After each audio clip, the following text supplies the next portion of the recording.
Yo, Dan Snyder, for real, what y'all need to do, y'all second and third round pick or something, or y'all second pick or y'all first round pick, yeah, I need to trade that away so y'all can keep y'all number 13th pick, and then see if you can trade up and get a higher pick and get this brother right here, man. Shaquem Griffith. Please. But that's not gonna happen. Great players like this never come to bullshit ass, dumbass teams like the Redskins. That's my team. I love the Skins, man. Love the Skins. I talk shit for the Skins all day, even when we some shit. You know what I mean? Everybody who know me know. I talk shit for my team all day, even when we're not doing good. But still, great players like this did not come to the Redskins, you know. But hey, what's up, Danny boy? Did you talk to Trump yet this morning? Oh, y'all not cool like that no more. It's like I'm just fucking with you. Good morning, Wall. How y'all doing? I'm sorry about my sign off yesterday, how I went away. You know what I mean? I'm sorry about that. But somebody said one time that men shouldn't say they're sorry. That's that dumb shit because, you know, it's being human. You know, men have an X and a Y chromosome for a reason. Think about that for a second, okay? We have an X and a Y chromosome for a reason. Think about that for a second. Keep your mind open though while you're thinking about it. Keep your mind open.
My man said, I get my own change every week. Yo, my man killed it. My man, yo, he killed it with it. Okay. Oh, man.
broadcaster.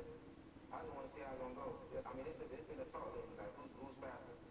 And I'm telling you, I don't run fast for no reason. And he ain't gonna tell you much, but I'm taking that all day. Why you gonna do? Why you gonna do that to your brother like that? I mean, you got to call out your brother on national television. You got to do that. Look, text message is not enough for him no more. What are you talking about? He has to know. He said linebacker or not, these feet can run. He got to know that. So now he can't deny it. Keep the money in the family, Shaq. Keep the money in the family. Don't compromise your brother like that. Don't do that. He's the real deal. No, you can't be afraid of competition. All right, we'll see you at the draft. You're going to be there in Dallas. That's what I hear. Will be. Okay. Cleaner than a bill of health? Oh yeah. All right. They don't stop this. I appreciate you. Thanks for being with us. Just don't wear white. Don't wear white. The city of Dallas will contaminate you with them damn Cowboy fans circulating around there. Don't wear white. Stars all over it. All right, guys. Once considered one of the best players in the NBA, Kawhi Leonard's future is suddenly a myth. See, can't even think about Kawhi Leonard no more, cause you know, like you can't even think about Kawhi Leonard no more, cause. Yeah, I'm gonna leave that one alone. But hey, we about to have another Shaq in the history books. The big Aristotle, you the original great Shaq, you know what I mean? In basketball. Football about to have their own Shaq. That brother right there. And he did 4 years of college. What was it 3 years, 4 years? Yeah, 4 years of college. Yep. Got a degree. That's important, you know what I mean? I'm not knocking anybody try to chase outside the money, you know. You're going to get that. But you also have an opportunity to do something that can nobody take away from you. You know, a college education. But that's neither here nor there, you know. As long as we have the John Calipari's of the world, who are great advocates, who are great incubators of one and doners, you know. Because the way I see it, if you grew up with no money anyway, and all you doing is chasing after $1 million and then blow that $1 million within 6 months, if you ain't never had it, what's so hard about waiting a little bit longer to get it? You know, if you've made it to 17 or 18 without having it, what's another 2-3 years to get a college degree on top of that before you go get it? Just in case, you know what I mean?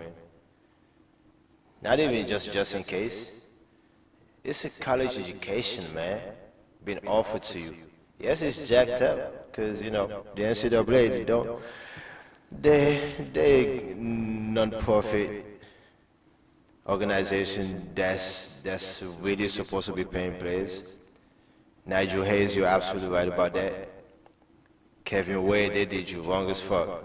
But, you know, karma's a you know what. I guess that's why Rick Pitino in this position here right now, I guess, you know. But, yeah, I won a championship that year. You gave up a knee for, you did, you know. But still, all in all. But still, though, you still offer the opportunity to get a college degree in something, you know. You can go the RG3 route, get it in political science or something, or go the Marcellus route in sociology, psychology, if I'm not mistaken. I'm trying to bring this up out of memory, so forgive me. Let me provide myself a little bit of a distraction so something can get me going, get the juices flowing real quick. This is something from about, what was it, 2018 right now? From about September 11, 2001. Then America invaded in 2002, 2003. That was around the time. Around the time they first, this is an article around the time the first reconstruction money was out, excuse me. The first reconstruction money was allocated. So pretty much what I mean by reconstruction money, whenever America is involved with a war in another nation, whether it's under the guise of democracy, whether it's whatever, people saving, liberating, whatever it is, and the American empire is the only empire that has been known to go about it this way after they have invaded the people. The British did it in a different way, but the Americans just perfected it. Just like the Arabs, yes, the Arabs invented slavery. The white American just perfected it, you know. I'm right about that. If you ain't shaking your head right now, it's something wrong with your mind. Open it up. It's kind of closed a bit. So back to my explanation on reconstruction. Whenever the United States goes into a country, like what happened with the Iraq and Afghanistan wars, they have to allocate some money to make sure that they at least some semblance of wanting to fix whatever problem it was you wanted to fix while you were there. And war is money. And this is not money to fight the war itself. This is money for actually fixing things after you have won the war, supposedly. After a mission has been accomplished, even though whatever the mission was wasn't clear in the first place. All right? So the article goes, it says, the American Congress has not formally declared war on any nation since. Congress has voted 23 times to authorize limited military engagements, including Vietnam, Iraq, and Afghanistan. Many of these votes come after American forces have already been engaged by the executive branch. That means the president. Ignoring popular rising anti-occupation sentiment, the U.S. House of Representatives has strongly endorsed an $87.5 billion package mainly to sustain the country's military forces in Iraq and Afghanistan. Congress stood with the President and our soldiers tonight, sending them the support they need to defend our nation and all those working to advance freedom abroad, said Republican Representative Roy Blunt. He was in the news recently, wasn't he? I don't know, but they're all the same to me. The package, approved 298 to 121 on Friday morning, includes nearly $65 billion for military personnel and operations in Iraq and Afghanistan, and an additional $18.6 billion for reconstruction efforts in Iraq. The Senate is expected to follow suit quickly, sending President Bush a package that closely mirrors his original request. Final details. In a victory for the White House, lawmakers from both chambers worked out the final details of the package on Wednesday night, eliminating a Senate provision that would have required that half of the money for Iraqi reconstruction and security forces be given as loans instead of grants. Democrats, while saying U.S. troops must be given full financial backing, used the debate to criticize the scope of the package and the lack of congressional control over how it will be spent. We are going to be held accountable for this vote for a long time, said David Orby, the top Democrat on the Appropriations Committee. Constituents, wow, I haven't heard that name in a while. Okay, sorry, I digressed. Back to the article. Constituents are going to be asking us about the loans. They are going to be asking us whether or not there is adequate protection for taxpayer money. The White House had threatened to veto the bill if loans were included. It said Iraq was already too deeply in debt and did not have a government authorized to take on new loans. It also said that any loans secured by Iraq's oil revenues would only support the arguments of war critics, who said the U.S. was after Iraq's oil. Supporters of the loan said that U.S. taxpayers are already paying plenty for Iraq, and Iraqis should have a bigger stake in their country's reconstruction. The House Democratic leader Nancy Pelosi on Thursday said that dropping the loans shows a thin ear to what the American people are saying. The final version of the bill included $64.7 billion for military operations, just under the $65.1 Bush had sought. The $18.6 billion for reconstruction and security in Iraq was less than $20.3 billion requested. The bill would have also approved $1.2 billion for Afghanistan, compared with $800 million sought by Bush. Okay. Had to get that out real quick, because like I say, I am lending voice to thoughts here, so you have to bear with me here, okay? Because something really funny happened on the way to August 20th, 2020, and it doesn't really, and it turned out to not be so funny at all, Donald Trump became president. That's a bad thing. It was a bad thing then, it is a bad thing now, it will be a bad thing, but it also presents an opportunity. So,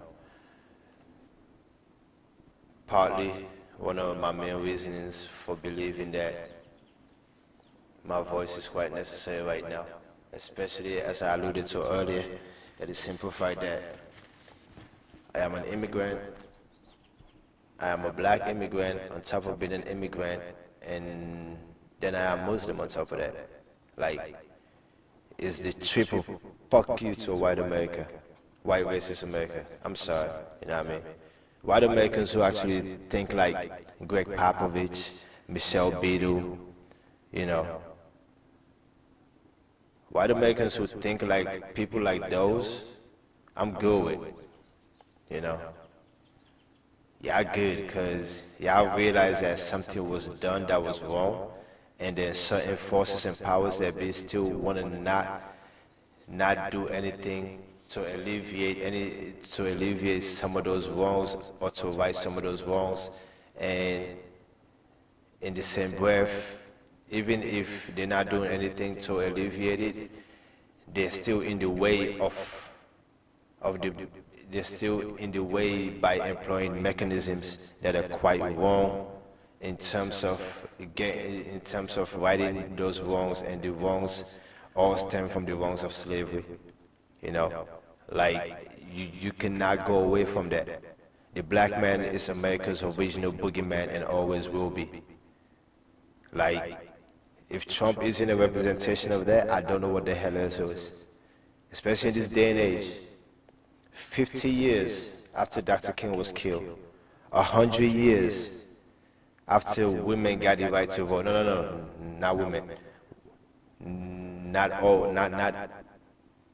women. White women got the right to vote. 100 years after white women got the right to vote, because when you talk about women in America, you have to realize there's a grand divide. It means one thing to be a white woman, and it means one thing to be a black woman in America. And I'm sorry for any other races out there, whether it's the Hispanic race or the Asian race or the Indian race. I quite apologize for that, but you have to understand that there's a greater basis at which half of what I'm saying, or even 80% of what I'm saying, there's a greater basis for my saying that on the simple fact that There is no greater racial battle in this country than the white supremacy, than the white power mechanism, the institutional racist mechanisms. There is no greater battle than that, than those forces and the progress of the black race. Unless that's solved, nothing else will be solved with no other racial group or ethnic group or any group of people within these 50 states known as the United States of America. Quite literally. Like I said, there's a whole industry created,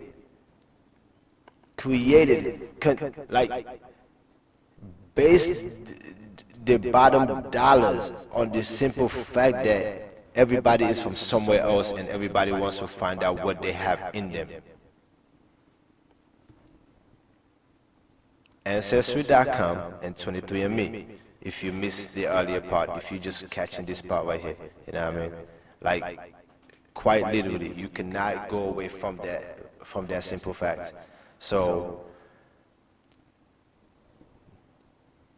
America's original sin and always and first sin was the fact that they needed the labor that they needed, and the only people that was able to sustain the toil of their labor and did not have a voice or a say because they were so far away from their homelands, it was a whole goddamn motherfucking ocean between their homeland and where they were calling home now, but not really home, but more or less bondage. Not more or less, exactly bondage and more, you know? Like, quite literally, the soil, the earth that it is America is quite literally crying. It's quite literally crying and shedding the tears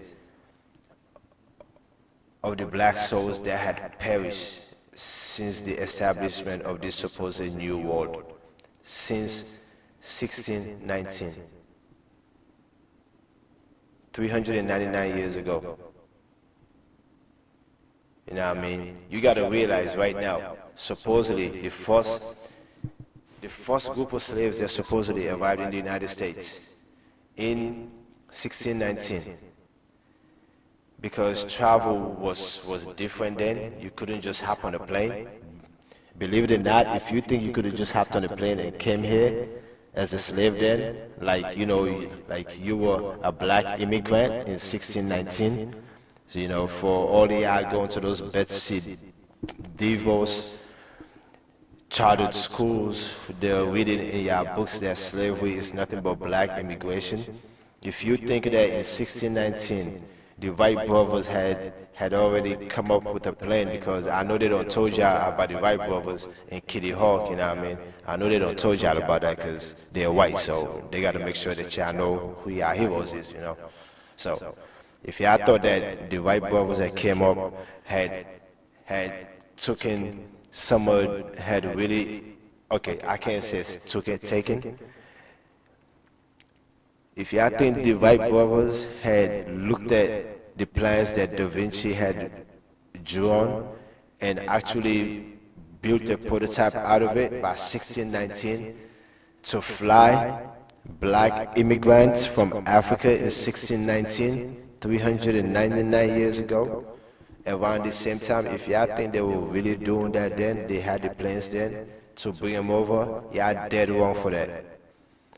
And it speaks to the willingness to not want to be open-mindedness, to not want to be open-minded in the white powers that be. You know, because ain't no way you can read that slavery was black immigration. It just doesn't make any sense. You know what I mean? That's not something that should even bode well in your mind, if you think about it. But these are kids they are teaching these things to. And you have teachers who are willingly going along wanting to teach that because they want to keep furthering that ideal, that cause, that belief. They want to keep furthering that mentality in the minds of these young white kids that are going to grow up to be young white adults that are going to run the world. You know what I mean? like the NFL, for example, right? That's why I'm glad when that brother at least got his degree, and he sounds quite articulate and intelligent enough, and you can tell because in that time he has spent in school, he has done enough work to be able to critically analyze things in his mind. Because he started in middle school, high school, when they give him an essay, where you had to do 3 paragraphs. You tell him what you're going to tell him, you tell him in the body, and then you tell him again in the conclusion. Right or wrong? 3 paragraphs. Your opening, your body, your conclusion. It is as simple as that. But that gets nurtured over time. And with that time spent in college, whether it's 3 years or 4 years, enough for you to get a degree out of it, it nurtures some things. That can speak to the dumbassery or the ignorance of, let's say, like the Lonzo Balls and them. You know what I mean? That's why I fucks with Kuzma, yo. That's my personal rookie of the year, because I'm a Lakers fan, for real, for real. But, yo, Ben Simmons, shut your dumb ass up, man. Donovan Mitchell, rookie of the year, man. You done bumped your Australian head and lost your mind down under. We're gonna throw your dumb ass on the Barbie. Fuck out of here. But I digress. But yeah. Like, you quite literally have them furthering this idea that white is right, you know, which is not right at all. White is not right, you know. It's so funny that, speaking of college, all I have under my belt is a high school diploma from Parkdale High School, class of 03. With the last, hey, White America, Trump America, I'm not, Fox News, Breitbart, InfoWars, Alex Jones, Rush Limbaugh, Mike Huckabee. You and your daughter, man, I don't know what's going on with y'all. Mike Huckabee, Sarah Huckabee, Sanders, like, I'm not even going to put the Sanders, I'm just going to call you Huckabee. Sarah Huckabee, all y'all.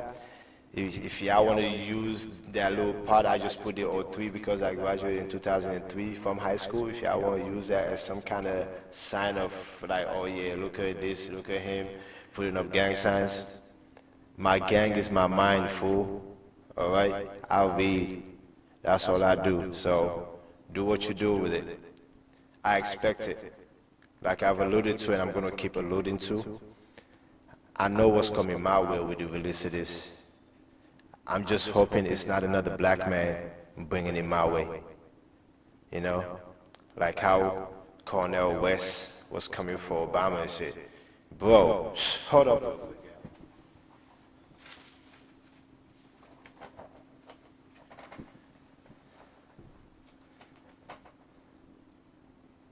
Yo, bro, I have this book now. I haven't read it recently. I read this book in 1999. Quite literally 18 months or so into the United States.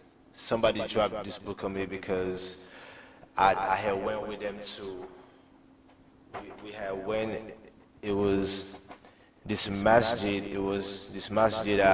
this mosque, for those of y'all who don't know what masjid means, it was this mosque on MLK down in Landover that I think there's a little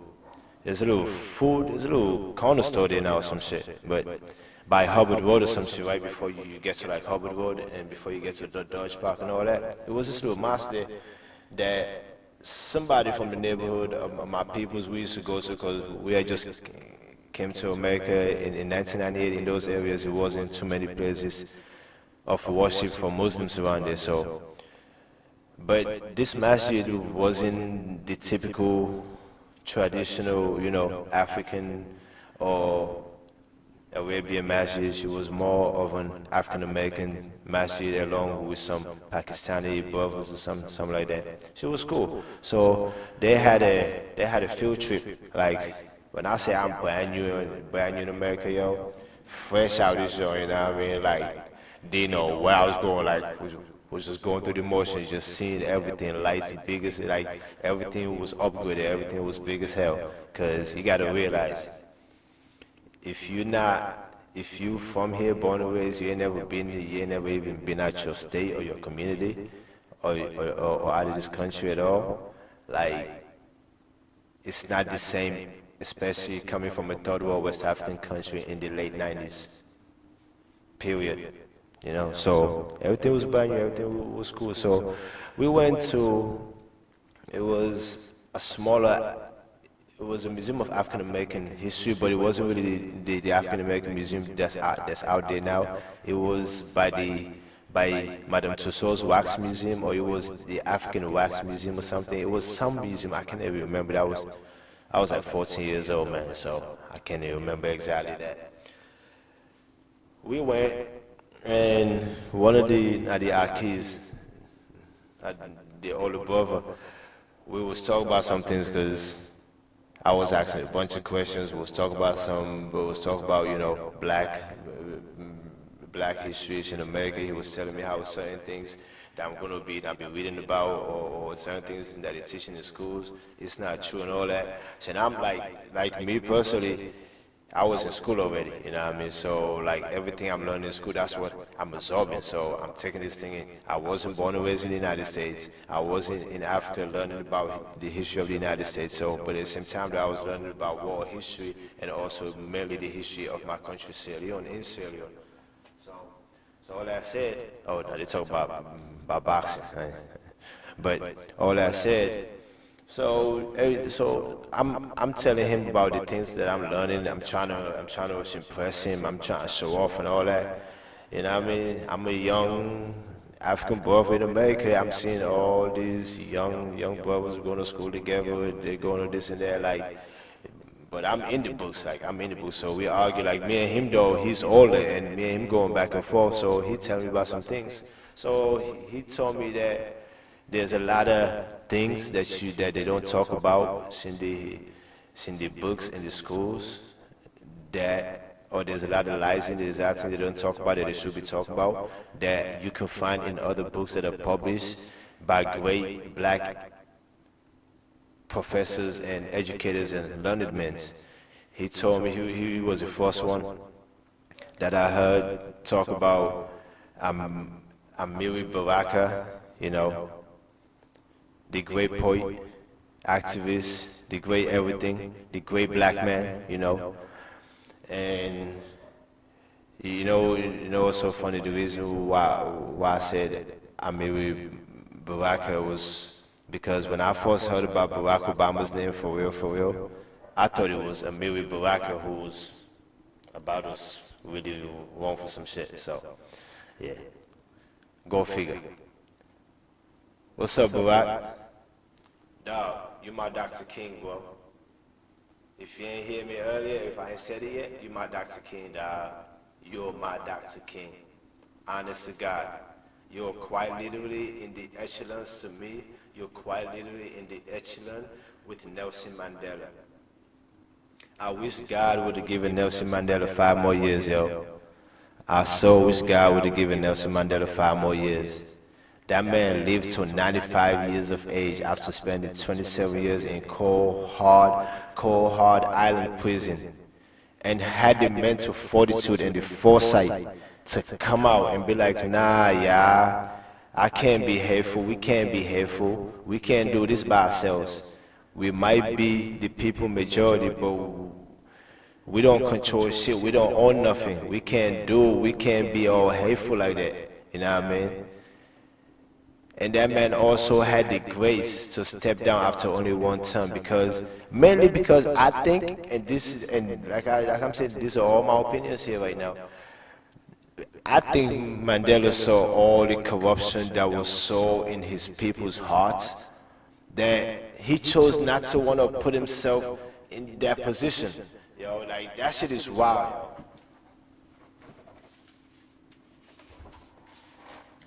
And I say that, and I'm sorry for kind of digressing a bit, but President Barack Hussein Obama, quite literally, sir, you are on that level of Nelson Mandela and Bob Marley and Dr. King to me, brother. You know, quite literally. Like I said, I got levels to my echelons, to my levels and my steps and shit. So Yes. And a lot of people are gonna be like, oh, where you put that Malcolm X and all that, but I have subtle distinctions.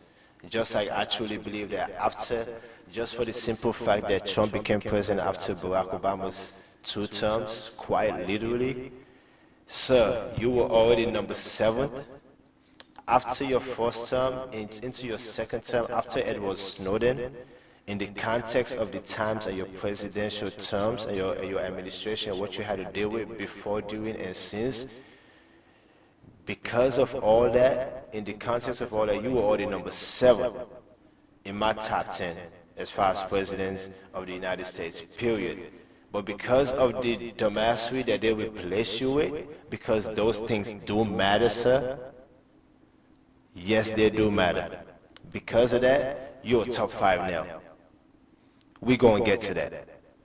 But speaking of Mandela, though, probably my original hero. I heard about Nelson Mandela before I heard about Dr. Martin Luther King.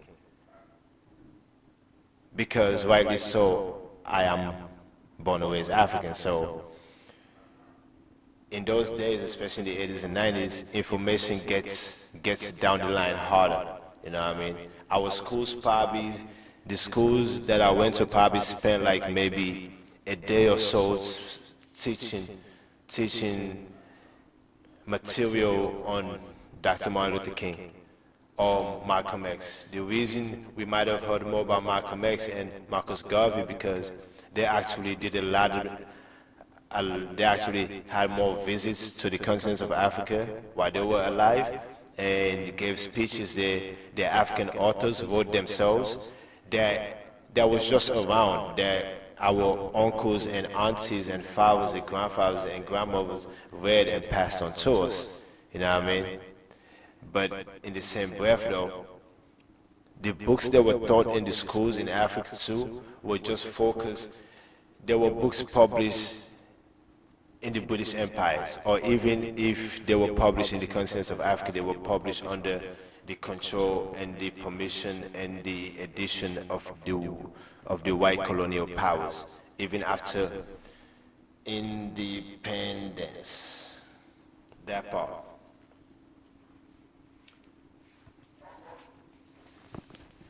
Mandela said, I'm trying to find exactly when, if I can find exactly when it was, he said this, 5, the challenge of freedom, 5. See, this is what's missing when you don't know how to go through a book. You don't know how to look and see what the citation is and look at it and see what reference that citation is alluding to, if that makes sense. If you're an adult, a parent right now who's around somebody who's younger than you, who doesn't understand what I mean, please break it down to them. It takes like 45 seconds, 60 seconds at the most, okay? You know, let's just pass that along. Good habits, you know what I mean? Charity begins at home, don't they? Don't they say that? Or that's not true no more, right? But yeah, I found it. Okay, this is from the presidential years. Okay, it doesn't say exactly where. Okay. It says all quotations from Nelson Mandela's speech to the 15th National Congress of the ANC, Mafi King, December 16th, 1997. Yo! That was the day before my birthday. Yo. I had just lost my little sister then. My family had just changed then. Quite literally, my family changed that day. December 1st, 1997.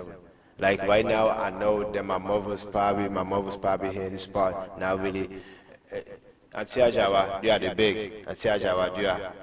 if you've gotten to this part right now, and Tiaja, they beg you now. You know, my they will ask. I mean, I know say that you they able to talk to Nene Lene understand. You understand it? And Tiaja, they beg. You know, say I mean, you boy picking. You understand what you do, yeah, so you understand it. You understand, say something at the end of all this, you go shake your head, say. Indeed, God will know why make this Bobaya so do everything what he do the way how everything happened to her. You understand it? And Tiajawa. Now you are the ask, you are the beg. Please explain to Nene say, now out of love for everything, especially out of love for my daughter and the future of the world that she's gonna grow up in, and for the fact that my mother has to have a job that she can barely able to put away enough, but she works so hard, she puts in so much time, she busts her ass so much, and she doesn't complain, and she takes it in stride, and she works so hard, but it's still hard, you know what I mean? And see how they are the big, now you are the ask, you are the big, talk to them no more for me, they are the big auntie.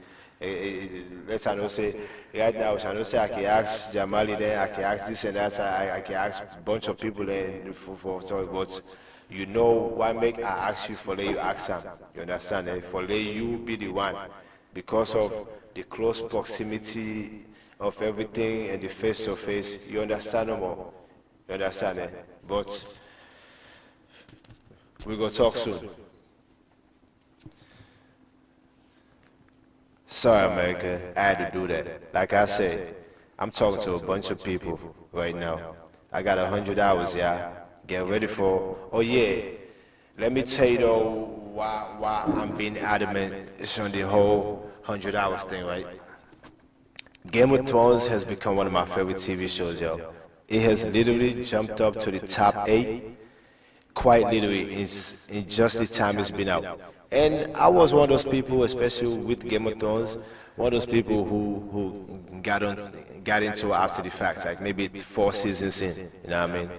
Then I binge watch it, then I got onto it, you know. That's one of the beautiful things about all these technological advances right now. Yo, Jeff Bezos, great letter by the way. Thank you for staying away from the idiots in office. Thank you for being the grown up. You know, even though you are an adult, it's so sad that I have to thank another person for being the grown up in reference to the President of the United States, the supposed leader of the free world. If you can see that image of America's last president behind me right now, I know now you can see it. I want to remind you guys of how great that man is. And Trump's election just elevated that man's greatness. I'm digressing a bit, but still, that's what I do, right? But yeah, though, Game of Thrones has had 67 episodes, and because Game of Thrones decided they're not going to come back to 2019, which is great. I ain't mad at it. I decide to want to give the world something to binge on, you know. The best thing about it is it's going to be on YouTube. You don't have to wait for. So I'm going to do the whole thing and then release it at once. It's going to be titled Hajela Gadfly, Black Up Plan, our one of 100, 2 of 100, 3 of 100, 4 of 100, all the way to 100 of 100, quite literally. So 67, and I was born in 84, so I'm 33 going on 34. 67 plus 33, make it 100. I told one of my co-workers, Alfred, about this. He's so funny now. When I first told him about it, he didn't even tell me that he had a YouTube channel. Maybe he was getting ready to tell me, but I talk so fast, I interrupt people when they talk a lot, which is a bad habit that I've been working on trying to stop. But I do stutter, so when I have a thought in my head, I try to get it out right then and there. But long story short, I told him that that's the reason why I'm doing that. He like, yeah, that's what's up. But he has a YouTube channel called Through the Glass Table. like they do like film reviews or something. Let me make sure that I get that right. I mean, if I'm doing this, I might as well not plug my man in, you know what I mean? So let me see. Let me see. YouTube, where do I go? Where do I go here? Yep, it's called Through the Glass Table. THRU, the Glass Table. You see, using THRU in that context is fine because you're using it in a title. You're using it in a colloquial title for you to be able to appeal to a demographic, you know, that's fine. But using through in a sentence for professional, for president on Twitter is stupid as fuck, you dummy. How's your McDonald's Big Mac? I like McDonald's too, but I ain't had them in a minute though. Because mainly the McDonald's around here is just doing too much, yo. Them people really got the cashiers taking orders and then serving the people at the tables because millennials supposedly like that. But about 75% or 80% of the people who go there are old folks. Like, I get it, but those people wanna wait for their food and get it, take it to the table. I get it, like, your workers have enough to do in the back already, man. Leave that shit alone. But, yeah, though. Back to Nelson Mandela, right? So this speech was given on December 16th, 1997. 1997, 84, 85, 86, 87, 88, 89, 90, 91, 92, 93, 94, 95, 96, 97. 97. The day before my 13th birthday, 15 days after my little sister, Bintu Ba, passed away. Oh yeah, let me tell you about the title real quick. So, the title is Hajela Gadfly, Hajela Gadfly. That's for my daughter's name. Her name is Aja Janaba Lamrana. That's a mouthful, right? Say that 10 times real fast. Aja Janaba Lamrana, Aja Janaba Lamrana, Aja Janaba Lamrana, Aja Janaba Lamrana, Aja Janaba Lamrana, Aja Janaba Lamrana, Aja Janaba Lamrana, Aja Janaba Lamrana, Aja Janaba Lamrana, Aja Janaba. How was that? 7, 8, 9, 10? I don't know. But yeah. So the first two letters of her first names of her names before her family name. At those initial like that. I did that because I had to fight. I had to really fight and argue for that last LA to be there because to me it was something. It was more about when and how and who she was born into, who her father was, and who God might intend her to be, the greatness and betterness of who she might eventually be, of who she really is, what her family is about, the family she's from. It's more about that than just adhering to filial duty at that moment. And by filial duty, I mean wanting to do everything according to what your family want and how your family want it to be done, because that's what your family think is right for you in the eyes of the traditions of that family you were born into, which is great. Nothing like I have adhered to that my whole life, and I'm still gonna keep adhering to that. But at the same time, there's a part of me that believes that the trajectory of my life will require me to step out of that adherence to that filial duty for 100 hours so I can really achieve what I believe is my purpose that needs to be fulfilled. Thank you for that line, Jay. I've heard it before plenty times, but the way you put it in speaking of Colin Kaepernick, I appreciate that. You really made it make sense in my mind, especially in this day and age, in this context, you know. Appreciate that, bro. How the kids doing, my man? All right. Speaking of Colin Kaepernick, you're one ignorant ass Negro, bro. You was a fool, man. You should have been listening to Michael Vick. You know who Michael Vick is? You know what Michael Vick went through? You should have been listening to that brother, yo. But, yeah. Okay.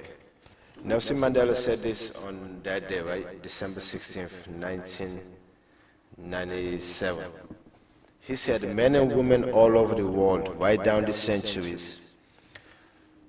Hey, y'all want me to try to, do a little like Nelson Mandela is, Idris Elba. Hey, you did good with that, man. But I'm gonna tell you, see, that was a young, you did a great young Nelson. You did a great young Nelson, definitely. And Morgan Freeman killed the older Nelson, yo. Invictus was the shit, yo. Even though Matt Damon is turning out to be the true Boston redneck that I never thought he was, you know. But yeah. Should I try to do a little African accent to little Nelson Mandela real quick? Let me try and see. So I'm imagining he's standing out there in front of the Congress and all that. Let me see what he's talking about. Men and women all over the world, right down the centuries come and go. Some leave nothing behind, not even their names. It will seem that they never existed at all. Others do leave something behind. The haunting memories of the evil deeds they committed against other human beings. The abuse of power by a tiny white minority against a black majority of Africans, colored, and Indians. The denial of basic human rights to that majority. Rabid racism in all spheres of life, detention without trial, torture, brutal assault inside and outside prison, the breaking up of families, forcing people into exile, underground and throwing them into prisons for long periods. How'd I do?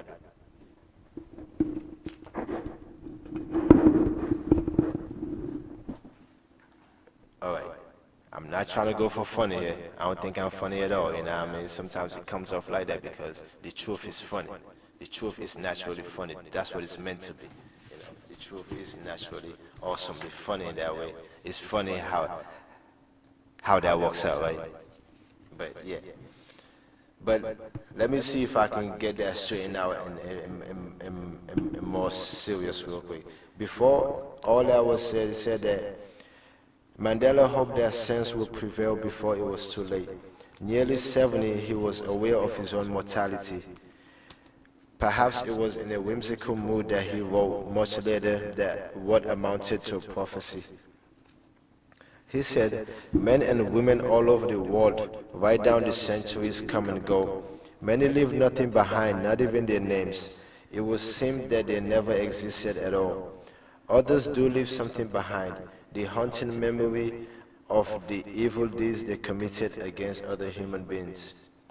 Paul Ryan. The abuse of power by a tiny white minority against a black majority of Africans, coloreds, and Indians. The denial of basic human rights to their majority. Rabid racism in all spheres of life. Detention without trial.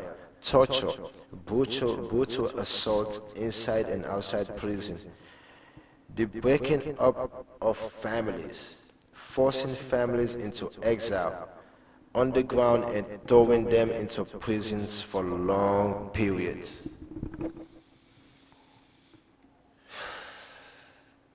Come on, y'all. That was 20 years ago. That was 20 years ago, y'all. Does that sound familiar? Like, quite literally, does that sound familiar? And the man is right. When the man says a white minority against a black majority, He's right, because on a global scale, that's what it is. He was speaking of South Africa, yes, but on a global scale, I'm trying to tell you right now, hear me out right now. This part right here is so true. Never believe that. You know what I mean? Never believe that you are a minority as a black man in the world, not just in America, in the world. Never believe that you are a minority as a black man or black woman. Yes, in America, you are a minority. You are probably the most opportune minority that have gone through the most shit as a minority in the history of minority in the world, in the context of the nation that you're in, that you were born and brought up in, because of the ills and the evils of slavery 400 years ago. No, let me be specific, 399 years ago.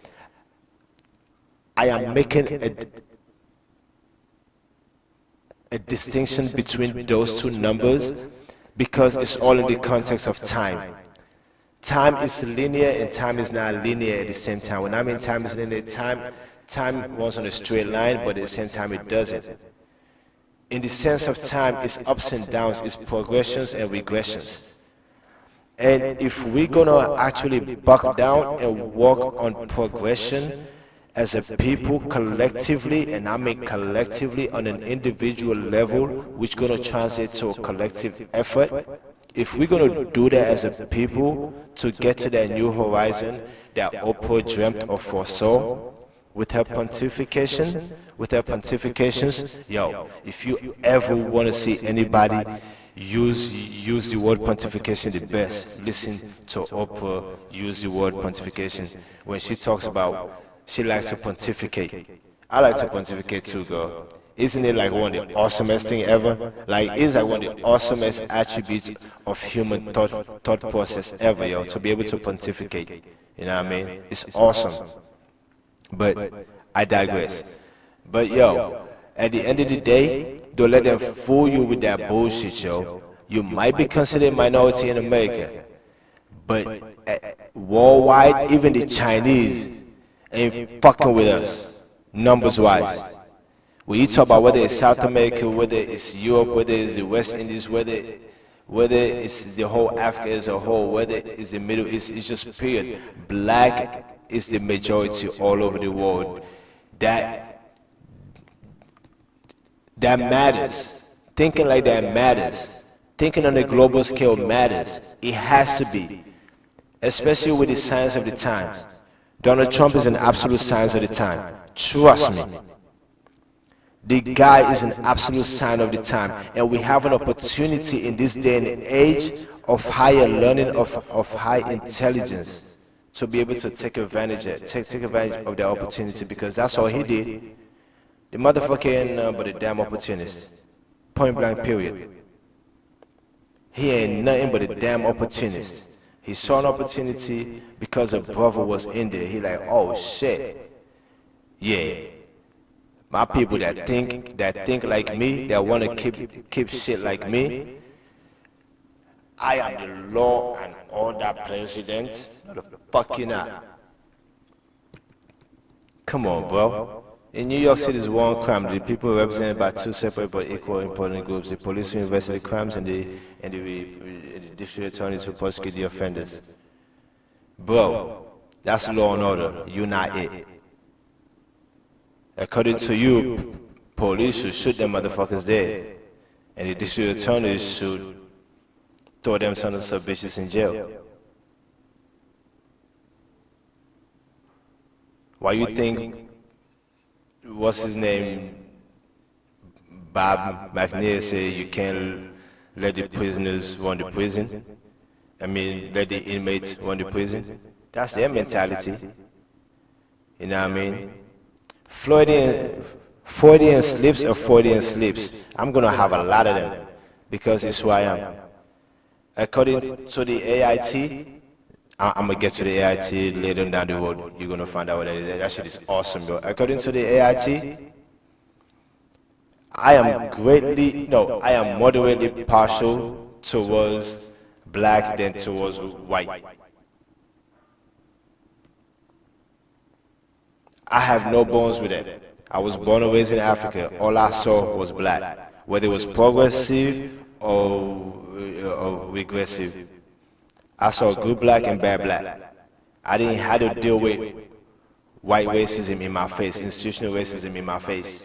You know what I mean? I didn't have to deal with it in my face. We have our own tribal bullshit. Yeah, we do got that, which is fostered by a high rate of illiteracy, quite literally. You know what I mean?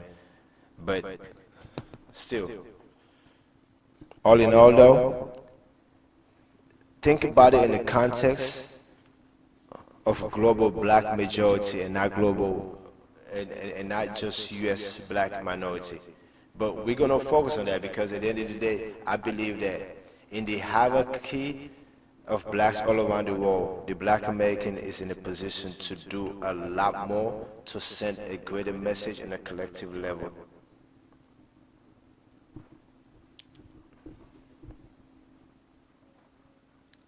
Like Mandela said in 1997, I'm gonna keep repeating this because I wanna get a message across that's not only my message. It's a message that's been said, that's been talked about for a long ass time, yo.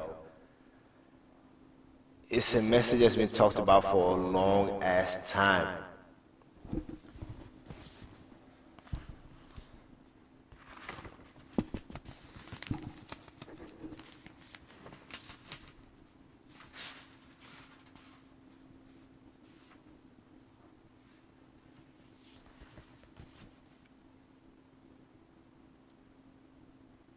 In While We Wait, Dr. King said it in the introduction.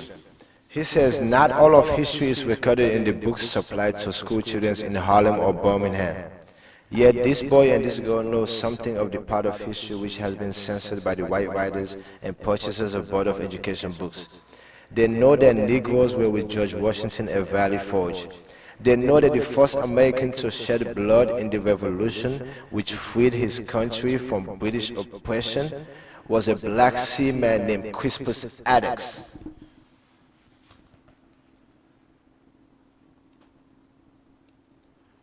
Negroes been down for America since day one. That shit did not start today, it's not gonna end today, it's not gonna end tomorrow unless we do what we gotta do for us collectively. And before I go any further, I have to clear the air here. I don't want anybody sitting there thinking that I am espousing some kind of violent revolution. Far from it. Because I'm gonna say this right now and I'm gonna start saying it. You're gonna hear here first. If you want to put the fear of God into white America and white supremacy and institutional racism and the powers that be, read and vote. And I mean read 30 minutes a day and vote every year in every election in your community for the next 50 years. Non-stop, collectively. Hypothetically, let's say 50 million African Americans, let's say 30 million can vote. Let's say 30 million can vote every year. From here on out, let's say 30 million can vote every year. Here on out, that number is only just going to keep going up, right? Because people are going to turn voting age anyway. Another good thing that I saw recently, speaking of the vote, DC is talking about reducing the legal voting age until 18. High five, Bowser. Look at you. Go ahead, girl. You go, girl. Fucks from Mario Bowser, yo. But even though I did work for Vincent Gray back in her 2014 campaign, but she had volunteers. They weren't paying nobody, so I needed money then. I just, you know what I mean, I just came back to the United States from a 10-month stint in my country, and I had that new Jones in energy trying to, you know what I mean, get that money real quick. But that ain't never gonna change unless that happens, you know what I mean? Because at the end of the day, if you take anything away from this, At the end of the day, whatever you think about what I have to say, you know what I mean? Whatever you think about what I have to say or what I'm going to say or what I've said, I'm sorry if it pains you, if it doesn't. If you black in America and you don't read, and I know that's a lot of black, trust me. I know you probably getting mad at me saying this like that, but the truth hurts. It ain't funny. I walked at the event where Sherry Shepherd had some books out there. We ain't so known about 5 or 7 of them motherfuckers. Come on, yo. People looking at you, playing in the face, telling you, I ain't buying that, I ain't reading. I get it. I'm an avid reader. I love to read. I'm not asking nobody to be like me. You know what I mean? Because if you're sitting there thinking, oh, he trying to sound white, he trying to get people to white. Like I say, white does not have the monopoly on reading and intelligence. White does not have the monopoly on voting.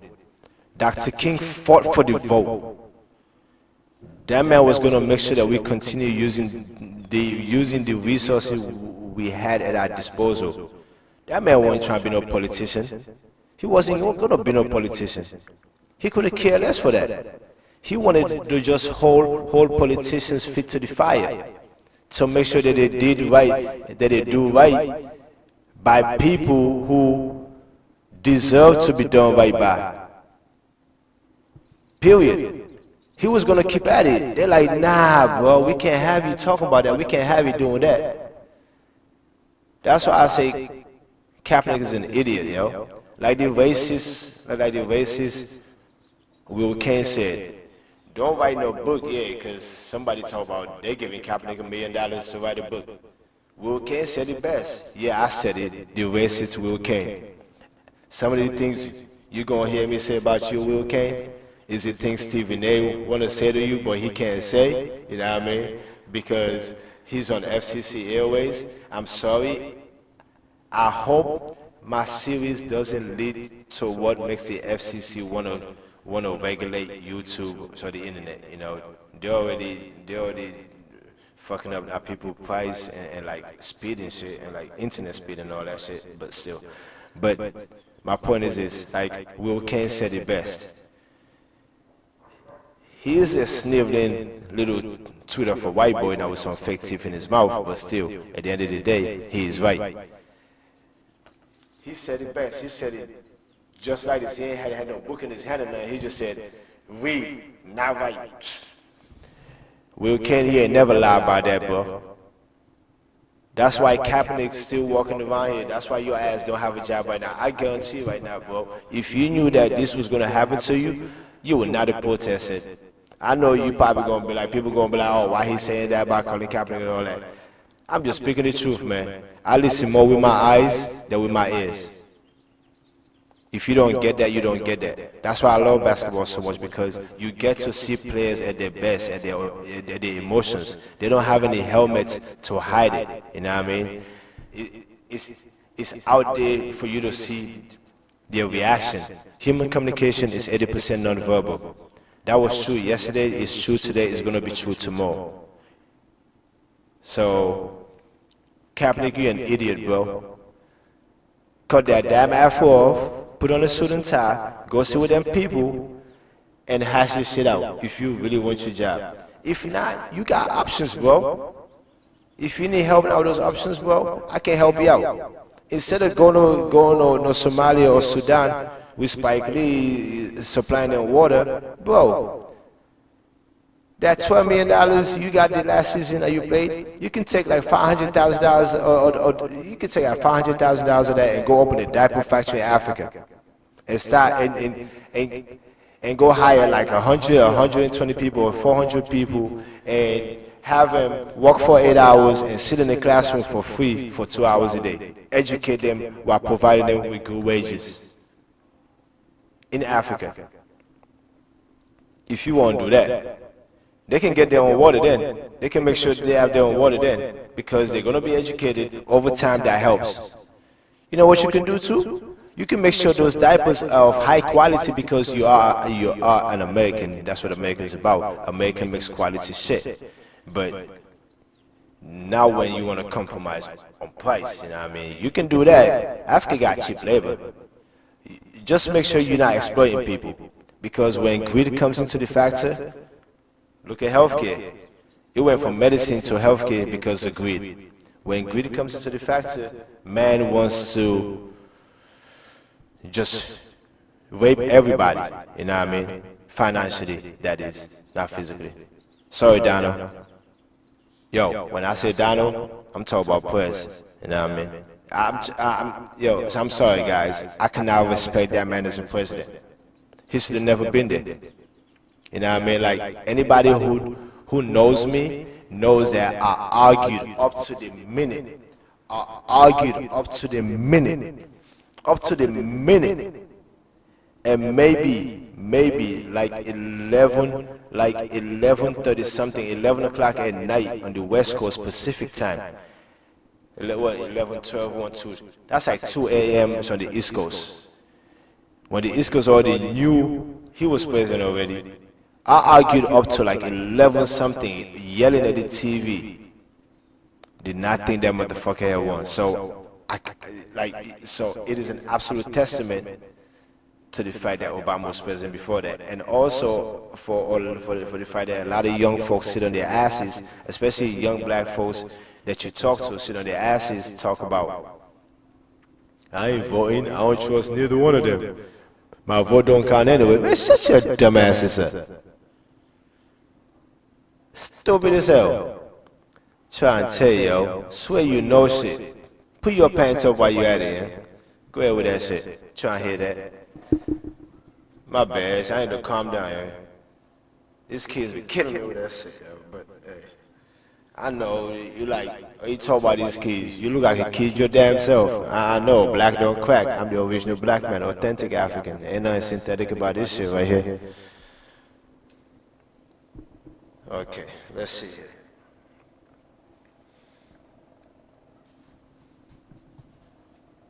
You're a black man in the war, you're a majority, not a minority. Don't forget that, okay?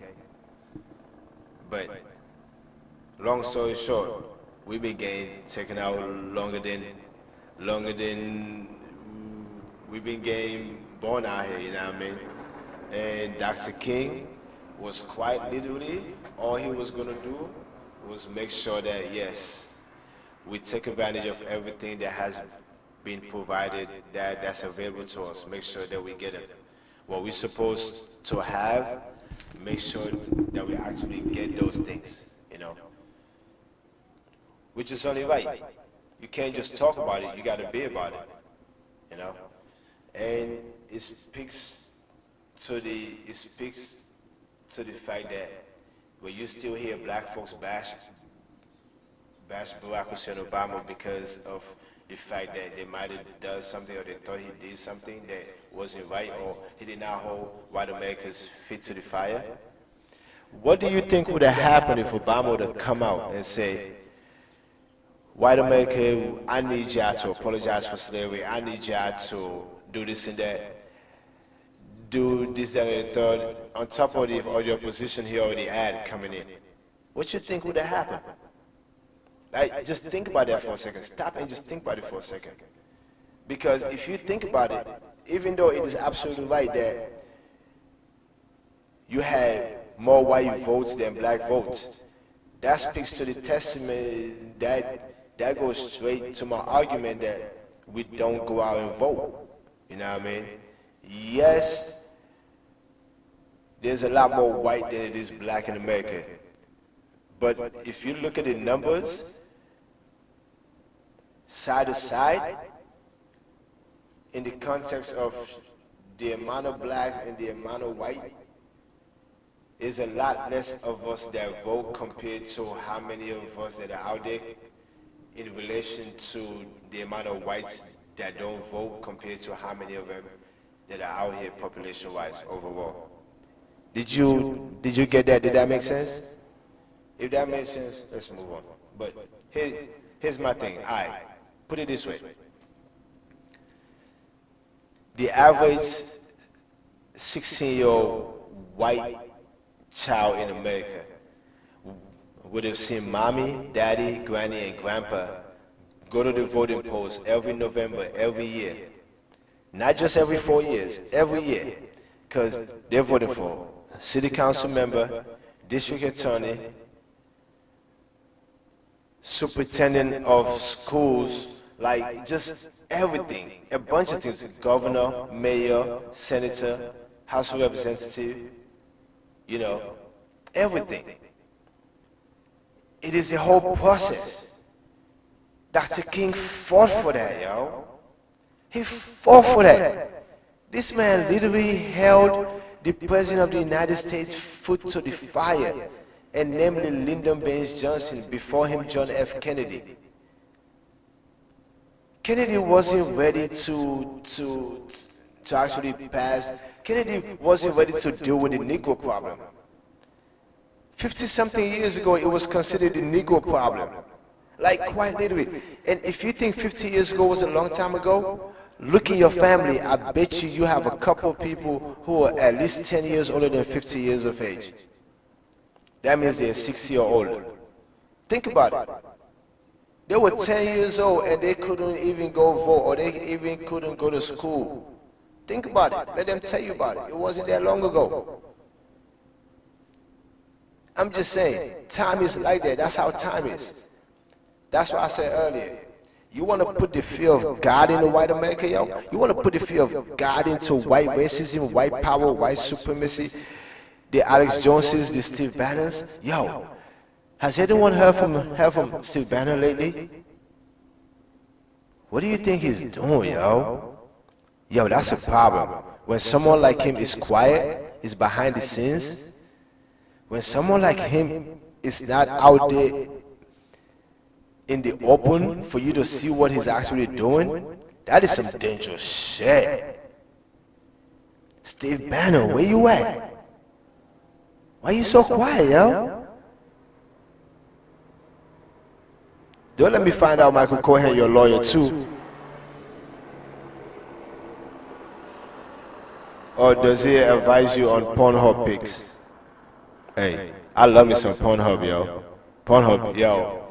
If I had Pornhub in July of 1999, my moms would not have caught me beating off, yo, in my room, yo, during the daytime, yeah. Try to tell you. And I was suspended from school. Said I'm out there trying to beat off and shit. I'm sorry not for saying that like that, but I just hey, Pornhub is a shit though. I'm sorry. I got distracted for a second there. I'm sorry. But what was I saying though? Yeah. You want to put the fear of God into white America for real, man? Read 30 minutes a day and vote every year in your community for the next 50 years, just to start. You know what I mean? I'm 33 right now. I would love to live for the next 50 years and see. Dr. King was 39 when he was killed. If he wasn't killed, yo, he would have been alive today. He would have been 89, yo. He would have saw a black president. He would have saw Barack Hussein Obama elevate to the presidency. A black man born in America to an African immigrant and a white woman. But no, these crackers had to make sure he come out with a birth certificate. Are you serious? Hey, hold on. Speaking of birth certificate, right? I ain't got one. And the one I got is from a shithole country. The one I got is from a shithole country, bro. I got a green card. That one I do, yeah, for sure. Got that on deck. Got that on deck. So yeah, that part right there. I ain't got no birth certificate, so don't come asking me for it. I'm gonna tell you right now, I was born and raised in Africa. I wasn't born here. I ain't gonna I have no aspirations to run for office. I don't want to be a politician. I don't want to be none of that. If anything, if I can get some kind of revenue off of ads off of these YouTube videos, if I can get enough money to open up a business, I'm good with that. If I can do that, I'm good with that. I'll open up a temp agency, yo. For real. That's the first thing that I would do right now. I might as well open up a temp agency. Read up on it. Talk to some people. Talk to the right people. Get a business plan together, you know what I mean? I don't know how to do none of those things, but I can read and find out. LegalZoom.com.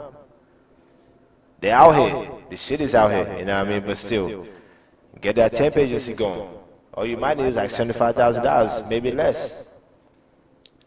And I'm gonna tell you right now, yo, I'm gonna get anybody who's had through that temp agency, I'm gonna get y'all schedules. Like, I'm just saying, I know what works in the workplace and I know what doesn't work.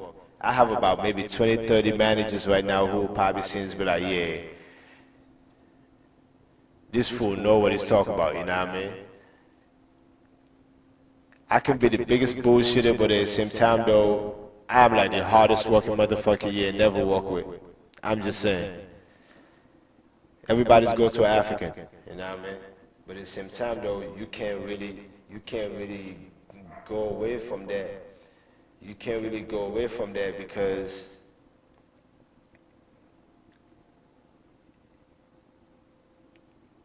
it's only so much I can say or so much I cannot say because people's minds are people's minds. If you're close-minded, then you're close-minded. So I'm gonna get a lot of backlash for this.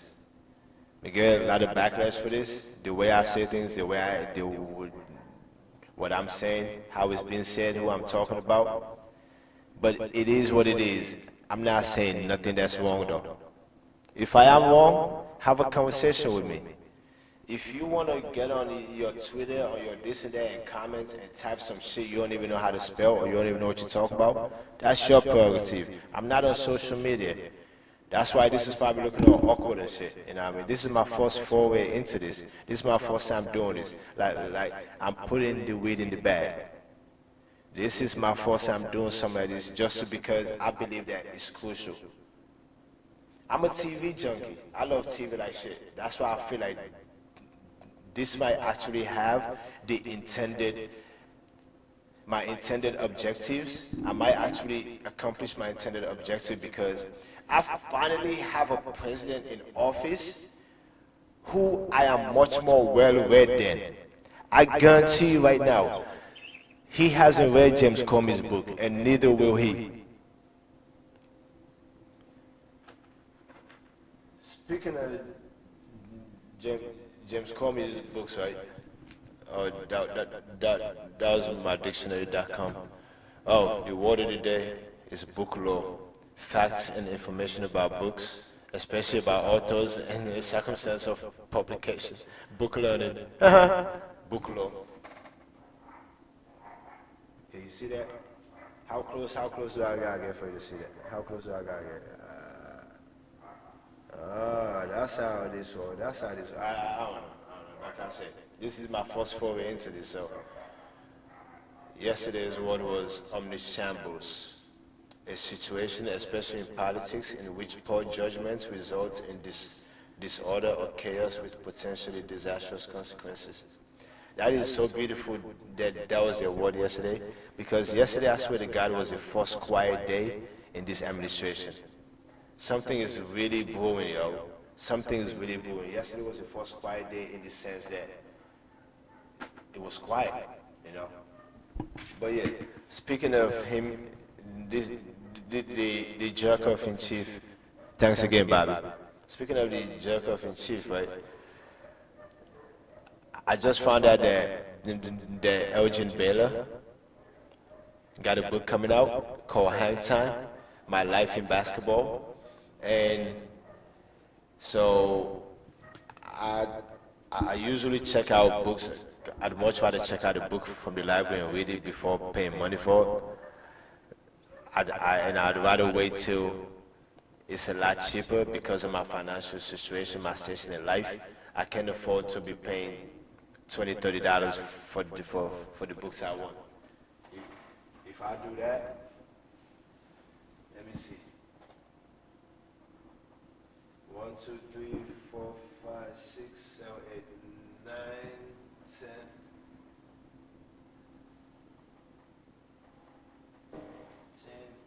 16, 16, 17, 18, 19, 20, 21, 22, 23. Yeah. I got like 23 books in here. No, make that 24, 25, about 24 books in here. Let's say I'm paying $20 each of them, I can't afford that. That's like half my rent, yo. So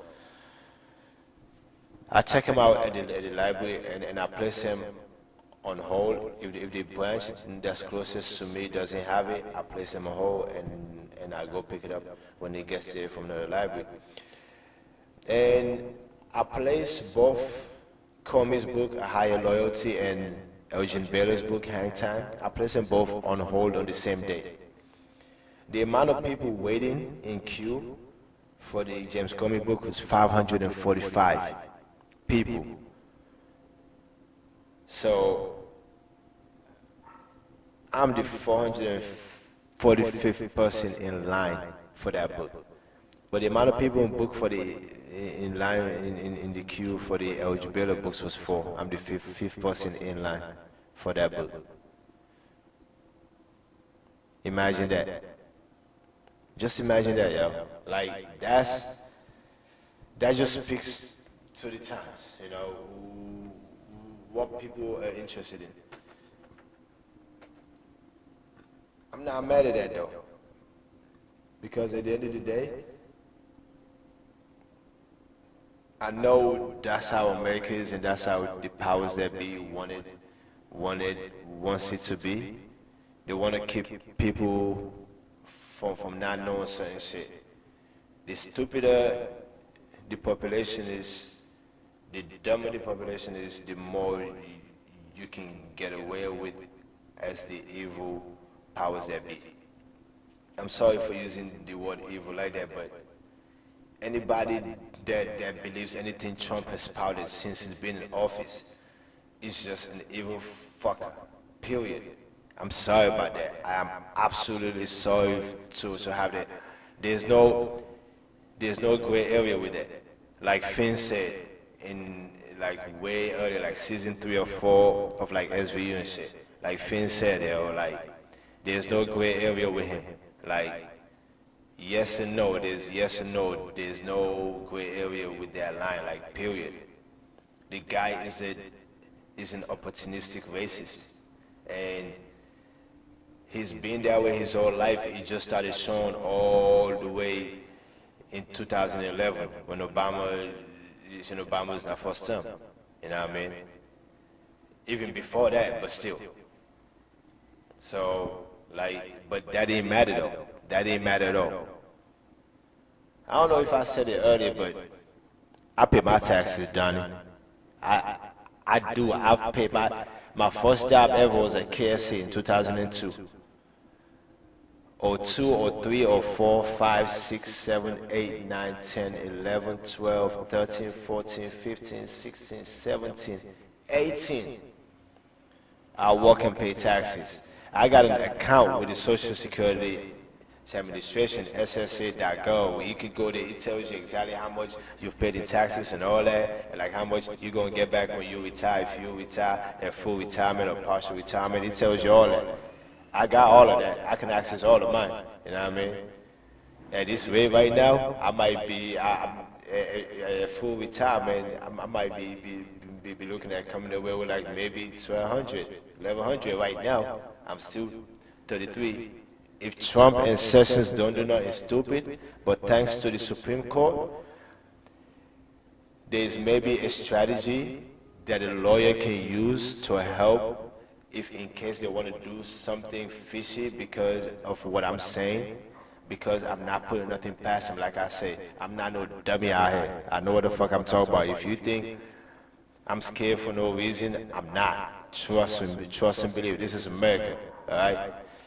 And whether I got an accent or not, before I open my mouth, I'm black in America, so I'm America's original boogeyman. Get the fuck out of here. That police gonna put 2 on my chest before I even get a chance to open my mouth. Talk about no. I'm from Africa. You can't kill me. I'm the good one.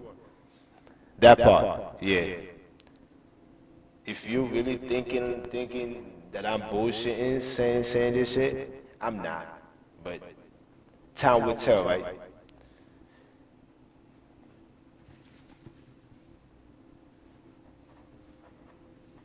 See? Now I don't run my mouth so much, man. I forgot where I was at. But yeah, Cap, Michael Vick gave you the best advice anybody could have ever given you, bro. Take that afro off your motherfucking head, my nigga. Yeah, I'm sorry. I'm saying it like that, bro. But you got to, dog. Put on the suit and the tie, man. Be what a black man is supposed to be.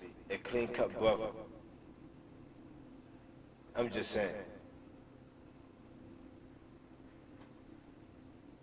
Vic wasn't lying to you. Do you know what Vic went through? You were old enough to remember that. You should have been old enough to remember that. You know what I mean? You were probably a teenager, 13, 14, 15 and all that. I'm not sure exactly, but you should have been old enough to remember that, cat. You know what I mean? Like, how can you not reach out to someone like that? Just like Vic, yo, when Vic went through what he went through, he came out, bro. The man did the one thing he was raised to do and recognize as a black man. Look for another older OG in the community and reach out and ask him to be a mentor to you. It's like, brother, like, Unc, I'm out, man. I'm good. I ain't trying to go back in there no more, yo. What can I do? What can you help me with? What can I do? What do I need to do to help myself? Help me, help me. You know what I mean? Vic went to Tony Dungy. What? Vic went to Tony Dungy. Like, yeah. That's Michael Vick. Read up on that, brother. I'm sorry. You ain't gonna read. Find a video. So the reason why I say find a video, Captain, because I can tell you, so I'm gonna delve into your mind. Like I said, I listen more with my eyes and my mind than with my ears. You know what I mean? I am very perspective and very perceptive. Yes, those have two different meanings. If you don't get it, look it up, man, please. Like, I am very perceptive and very perspective. I can tell you right now, bro, it's so funny Jay-Z actually compared you to Muhammad Ali because it was Muhammad Ali that inspired you, but you took the wrong message from that inspiration. You took the wrong message from that inspiration, and you went about it wrong. But because of your knee-jerk reaction, because of you being able to tap into your black side, the black side of you at that moment, at that clear, perfect moment of clarity, you were able to inspire something, but you still have no clue how to go about doing that because you're not informed on what it is that you're actually dealing with and talking about. And like I say, you've started something, yes. But you didn't really start nothing, bro. That's been going on. Kareem and them, it's in the days of like, I wasn't around then. And I'm like one of them people who you would say was born in the wrong time, but at the end of the day, I don't think so. I was born in the right time. Like I told my pops one time, right? Me and my pops one time, we was going back and forth. Who was arguing about something? He had told me something it was something about what I was doing in my life, the trajectory of my life. I said something, he was like, man, that didn't sound right or something. I said, I told my father, like, he definitely did not like it now when I said this, but he's probably realized it to a certain point. I said, I am just like him. I'm just like my father, but the crazy thing about it is, though, I have the potential to be just like my father. I'm probably like 1% of that man right now. If I can be 5% of 95% of who he is, I'll be a way better man than I am now. Trust and believe. That's how great that man is. Like I said, man, that's the greatest man I've ever known personally in my life. The greatest man I've ever known personally in my life. he doesn't think I think so, but I started seeing him in myself like back in 2006. Like everything that man says, everything that man preach about life, everything he's been through, all his experiences would definitely help the world see things in a different light. And you got to remember, mind you, this is a black man born and raised in Africa in 1948. You know what I mean? Pops was born in 1948. So he was 20 when Dr. King was killed in America. He was in Africa though, starting his family. You know what I mean? So did not have the opportunity for formal English education, but had a bit of a formal French education. Not too far, because the opportunities were not there then in the villages, you know. But at the same time though, that man is so hardworking, so articulate, so smart, that to this day he will pick something up and read it and make an attempt, because at the end of the day, my father always made sure that even though he did not have the younger upbringing basis of it, that he eventually provided for his kids, all 10 of us. Yeah, I'm number 7 of 10. Oh, so I didn't tell y'all that earlier? Yeah. Well, he made sure that he provided all that for us, and to this day, he has run a successful business that is quite audited from within. Accountability is key for my father, for his business. Perfection and accountability. Like, he knows that there's no such thing as perfection.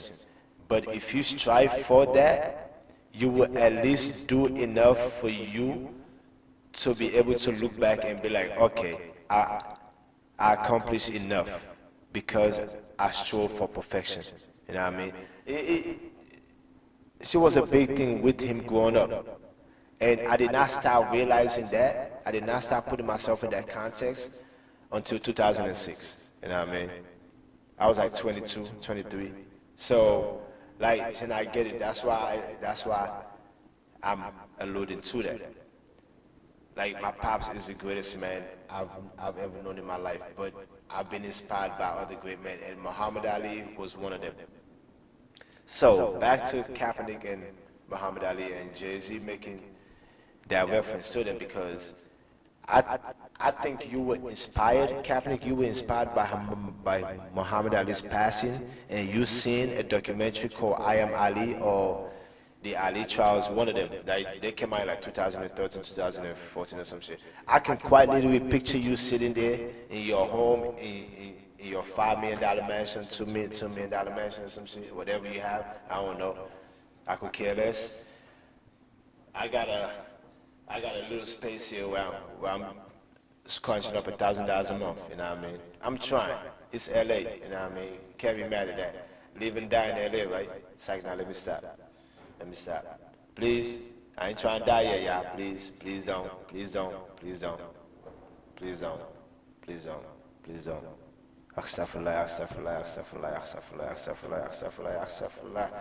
Astaghfirullah. You gotta say astaghfirullah 7 times. God forbid.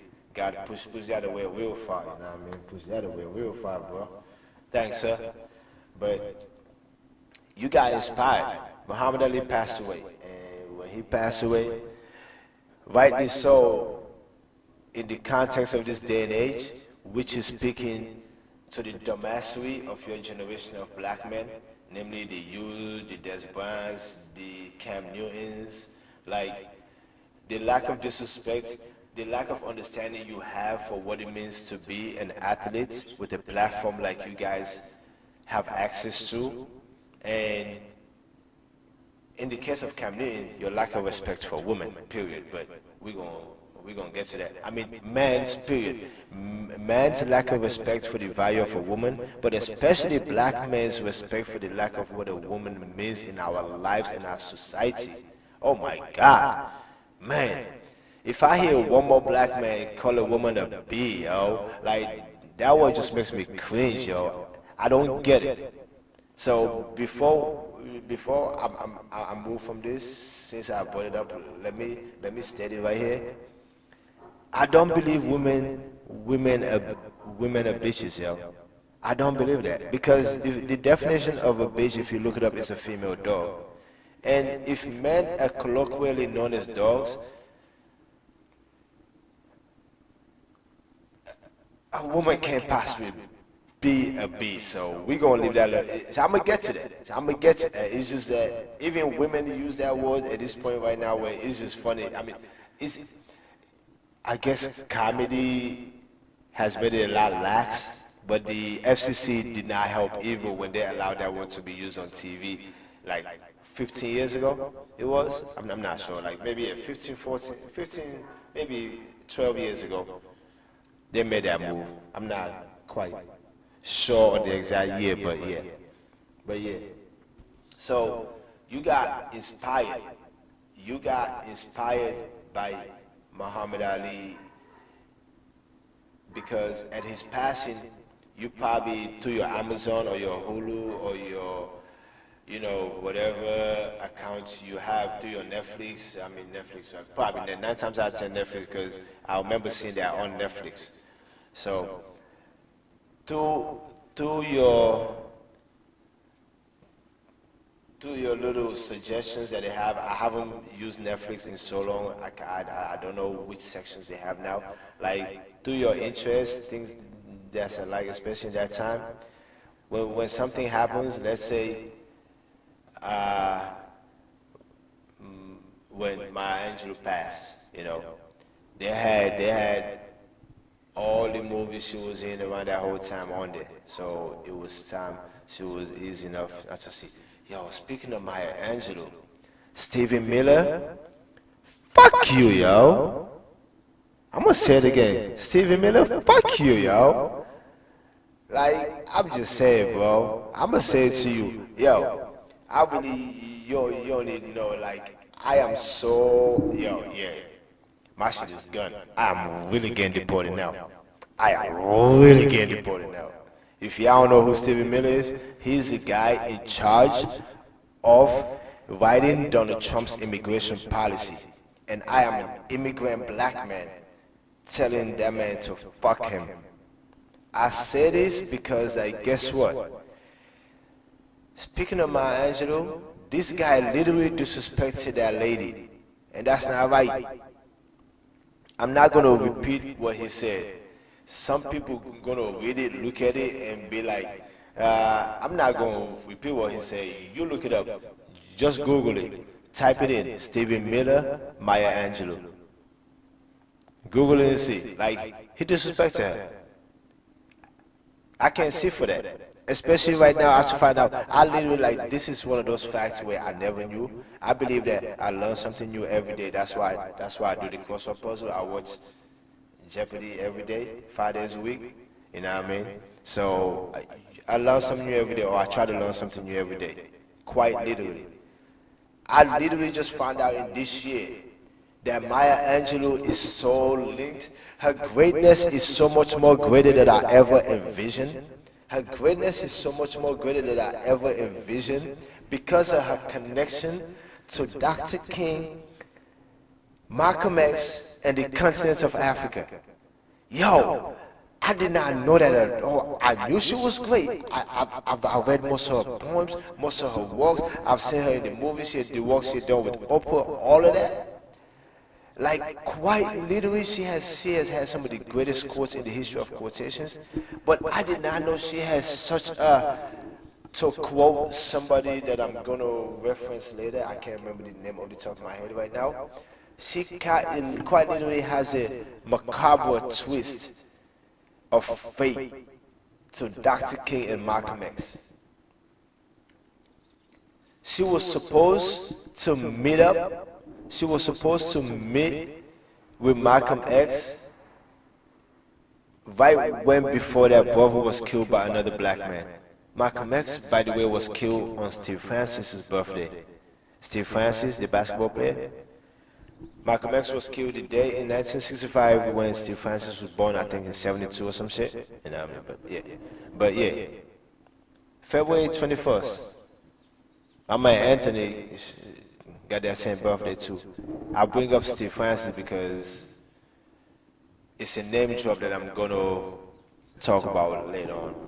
If I forget, just remind me. Whoever decide not to interview me, we're gonna talk about it. We're gonna talk about it. Just kind of, we're gonna talk about it. But she was quite literally supposed to be meeting with Malcolm X so they can discuss. They can actually go over a version of the organization of for African Unity, a version, an African American version of the Organization of African Nations in the United States before that man was killed by a black man. Malcolm X was killed. Another worst example of black on black crime. But hey, what's new, right? And as far as to Dr. King, she has a birthday. Dr. King was killed on her birthday. Put it that way. Dr. King was killed on her birthday, like April 14th, 1968. She was celebrating her birthday. That man was losing a life.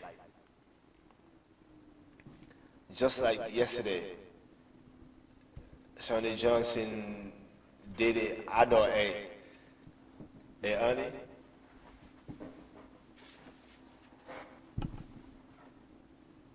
This is such a great book, brother. This is such a great book, brother. Because of that book, I know you were the one.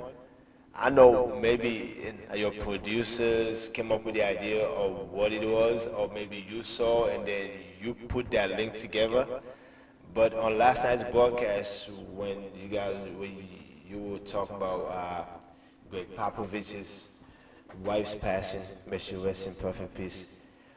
When you were discussing that, it was a segment where before you actually segued into that, you talked about Rodney Hood of the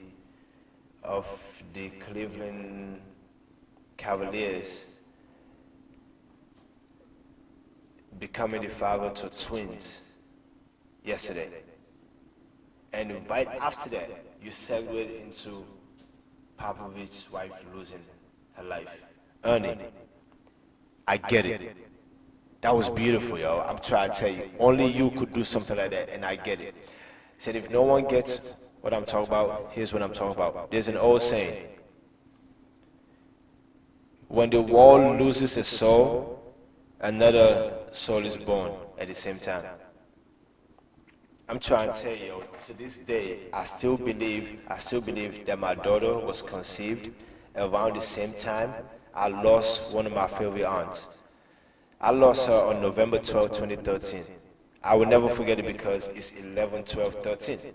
November 12, 2013. 11/12/13. You get it? I lost her at that time. I think my daughter was conceived, but I could be wrong with the numbers a little bit because, timing and all that. But she could have been conceived around the time I was losing that aunt. I get it. Ernie, I get it yesterday, how you made that possible, you know what I mean? That's why I'm so sorry not for going there. Mr. Popovich, I'm so sorry not for going there, but with time, I'm sure you might forgive me and get why I'm referencing it, because for better or for worse, you are a member of the basketball community. And your impact to the basketball community, I don't think is truly realized. When you see teams running up to try to go help up their teammates right now, Popovich started that. I'm not even gonna lie, Popovich started that. And if you truly pay attention, the Spurs are the only teams who do it without even being asked to do it. The player that falls down the player that falls on the court during the game for the Spurs does not have to wait to reach his hand up for a teammate to come get him up. They just do it out of instinct because it is ingrained in them, because Pop does that. And basically, reading this book, Ernie, and quite truly, Ernie, based on this book, yo, I can tell that you literally that kind of man who understood something like that and made that connection. It was beautiful. I loved it. I don't know who picked up on it, but it was awesome. You know what I mean? I pick up on things like that. I like things like that. You know, and and reading about your relationship now with Michelle. Hey Michelle, I'm sorry. I'm sorry for that. Reading about your relationship with your wife, I can see how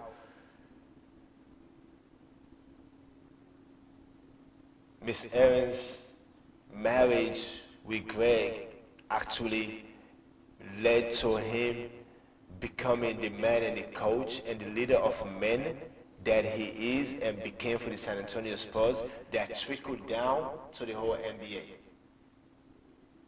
You know what I mean? Like literally, Greg Popovich has done a lot of things for the game of basketball, but that camaraderie, that teamwork elements, that family, that group of men element that wasn't there, with that disciplined military-like background that wasn't there. Not even Belichick can achieve it to that level that Popovich does. Not even Saban can achieve it to that level that Popovich does. And those were other military guys too. But maybe that's because the sport is different. Football is and always will be a racist sport. The whole basis of football is based on the original thought and understanding that the positions that are workhorse positions have to go to the Negroes, and the positions that are mental positions have to go to the crackers. You know, I'm sorry, Trump America. Y'all gonna be hearing me saying crackers for a minute, cause I've been hearing people say niggas too long, so gotta say crackers sometime. Maybe if I say cracker 1 million times throughout these 100 hours, we might have some people seeing them for who they really is. Saltine crackers. Oh man. Hold up. There you go. There you go.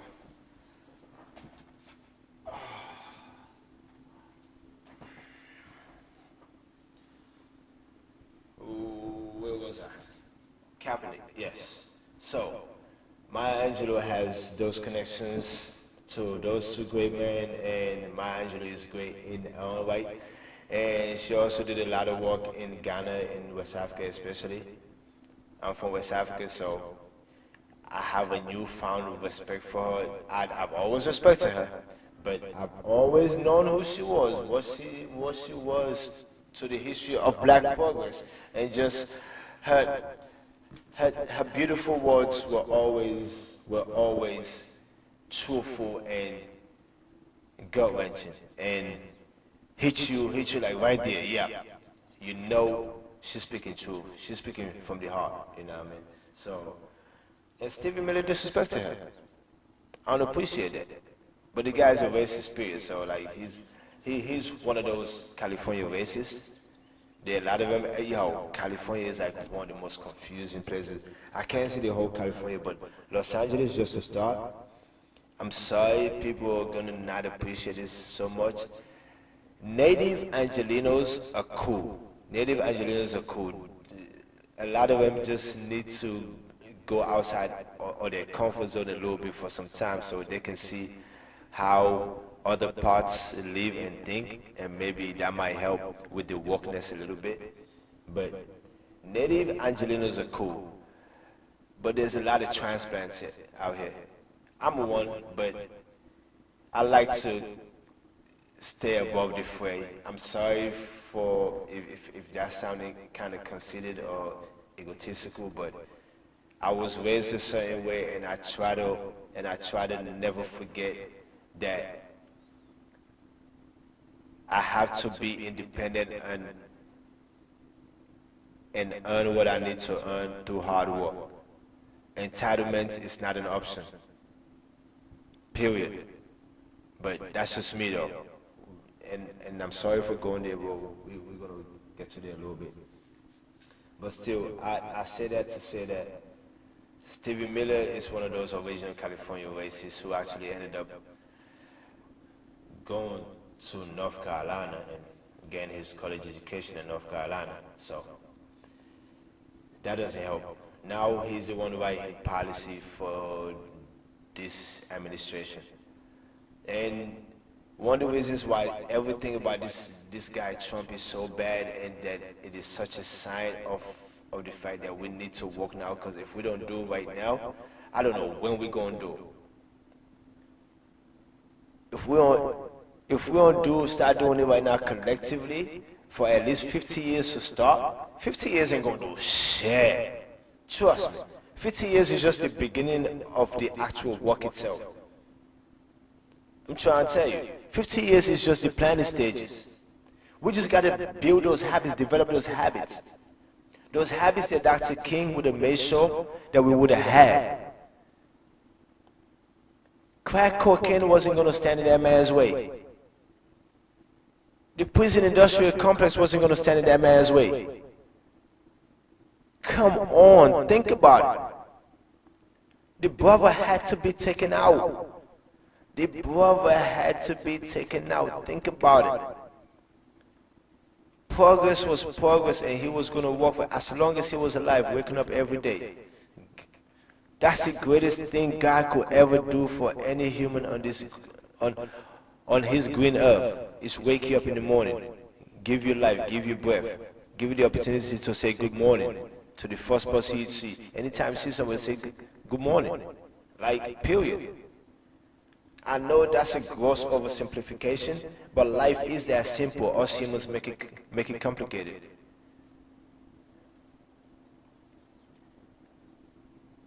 You might take that how you want to take it, but that is some true shit. That is true as hell. Life is simple. You can have 10 million tasks to do right now. You chose to put that on yourself. I'm sorry, but yes. You could simplify all that if you want, and you know you can. So if you have that doubt, that little doubt in your mind, your adaptive subconscious tell you that you can't do that, yeah, that's on you. Adaptive subconscious. I got that from Michael Gladwell in his book Blink. And I found out about that book because of Marcellus Wiley. What up, bro? That dude's dude? That's my man. How about them Lakers, man? How about them Lakers, man? What's up, man? I know, man. I know. I'm with you, bro. Yo, you got a book come up? Never Shut Up? I can't wait for that. Can't wait for that, bro. Can't wait for that. Can't wait for that, Joe. Can't wait for that. Whew. I already try to pre-order. It's going to be like $30, but yeah, we're going to see how it goes. Hopefully this YouTube money come through all right, you know what I mean?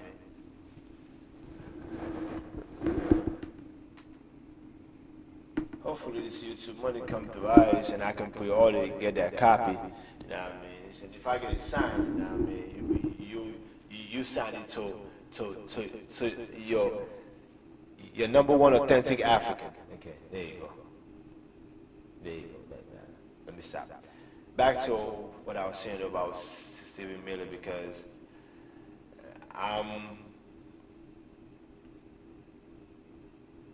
that's the guy right there that's really gonna buckle down and really have his cronies do whatever they can to get me out of here. I'm not tripping, because if I do, I will forever be welcome in my country above, Sierra Leone. I got family there still. I got a daughter who lives there with her mother. You know what I mean? I will quite literally have no problems with that. I wouldn't like it. It wouldn't be good, because I don't think that's what's gonna happen. By the way, I don't think that's what's gonna happen. I believe that if anything, people like Eric Holder or Barack Hussein Obama might definitely want to come to my defense, because they know that probably 98% of everything I'm gonna say is probably what they think needs to be said. Because for better or for worse, yo, about 45% of black Americans need to be ashamed of themselves when it comes to Obama. You wanted that man to hold white America responsible, but you didn't go out and vote every year that man was president. Everybody came out in 2008, voted. It was fine and dandy. But then that was it. Some people voted that year for the first time in their lives. You know? And people are going to talk about, oh, some states have felony laws and this and that. I get that. If you have enough people in your community enough to vote the right people in, you can change policies. Those are just laws in the books.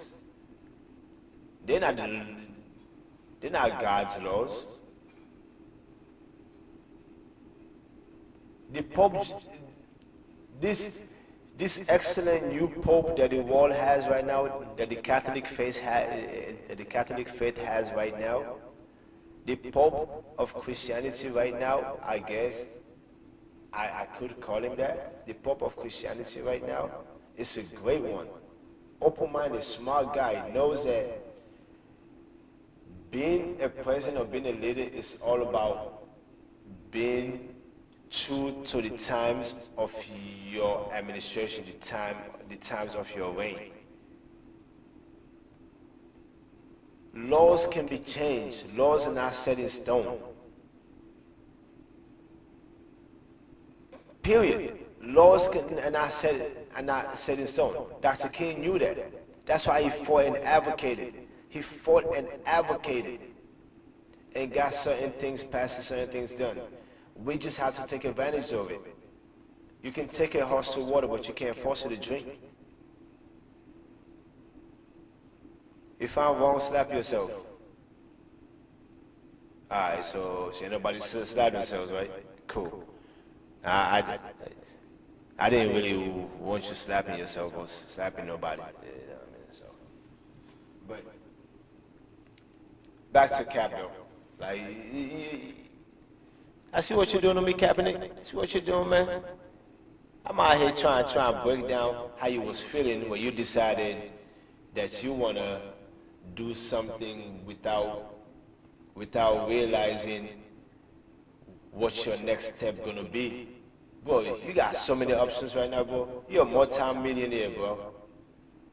You're a multi-millionaire as a black man in America. A black man under 35, that's a multi-millionaire, my nigga. Come on, dog. You could become a businessman right now and make so much more money if that's the objective. I'm not saying it should be. That's my whole point. That if money is the objective, I know you're gonna say it's just football and all that. Put it this way though. Football is for fun, ain't it? But then it became monetized. And then it became a platform for opportunities for financial stability.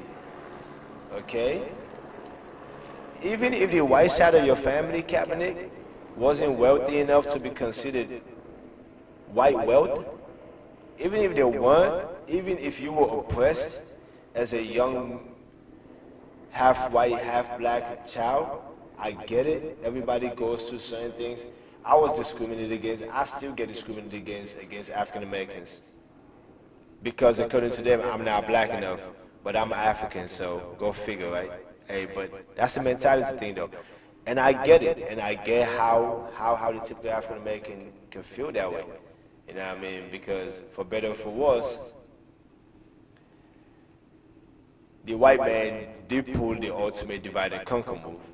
The white man did pull the ultimate divide and conquer move, yo. So, and they're still taking advantage of the fact that divide and conquer move was applied 400 years ago, 399 years ago. Sorry, I really need to be specific with that because maybe around this time, that time, the ships had just left the coast of Africa coming to the Chesapeake of the Americas. So, but What I'm saying is this, okay? Whether you're tapped to that, whether you realize that, whether you did not have this wealth, if money is the objective, I guarantee you, in 5, 6, 7 years, you probably have the potential to make more money in business than you do in football. Success, as far as money that you're gonna keep long term, long money. You can start a business right now that's gonna stay going for 40 years, 50 years. That's money that's always gonna come. You have a God-given talents to play football, I get it. You have a God-given talents to play football, brother, I get it. In 2012, bro, you went to the Super Bowl. You helped take your team to the Super Bowl, even though you did not win, yes, but you still got some kind of bonus, bro. We took your team to the Super Bowl, bro. You have talent. Ain't nobody taking that away. I'm not taking that away from you. I'm just speaking on the mentality of your approach of it. You know what I mean? Your whole thought process into that.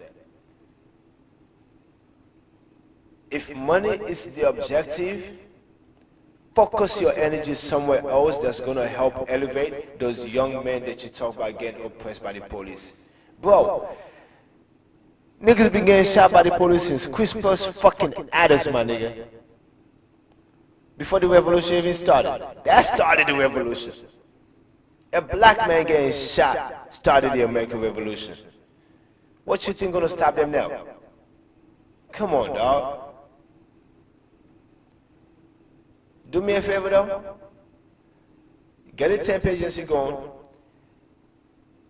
Get a little diaper operation going. Get a little sound plan going.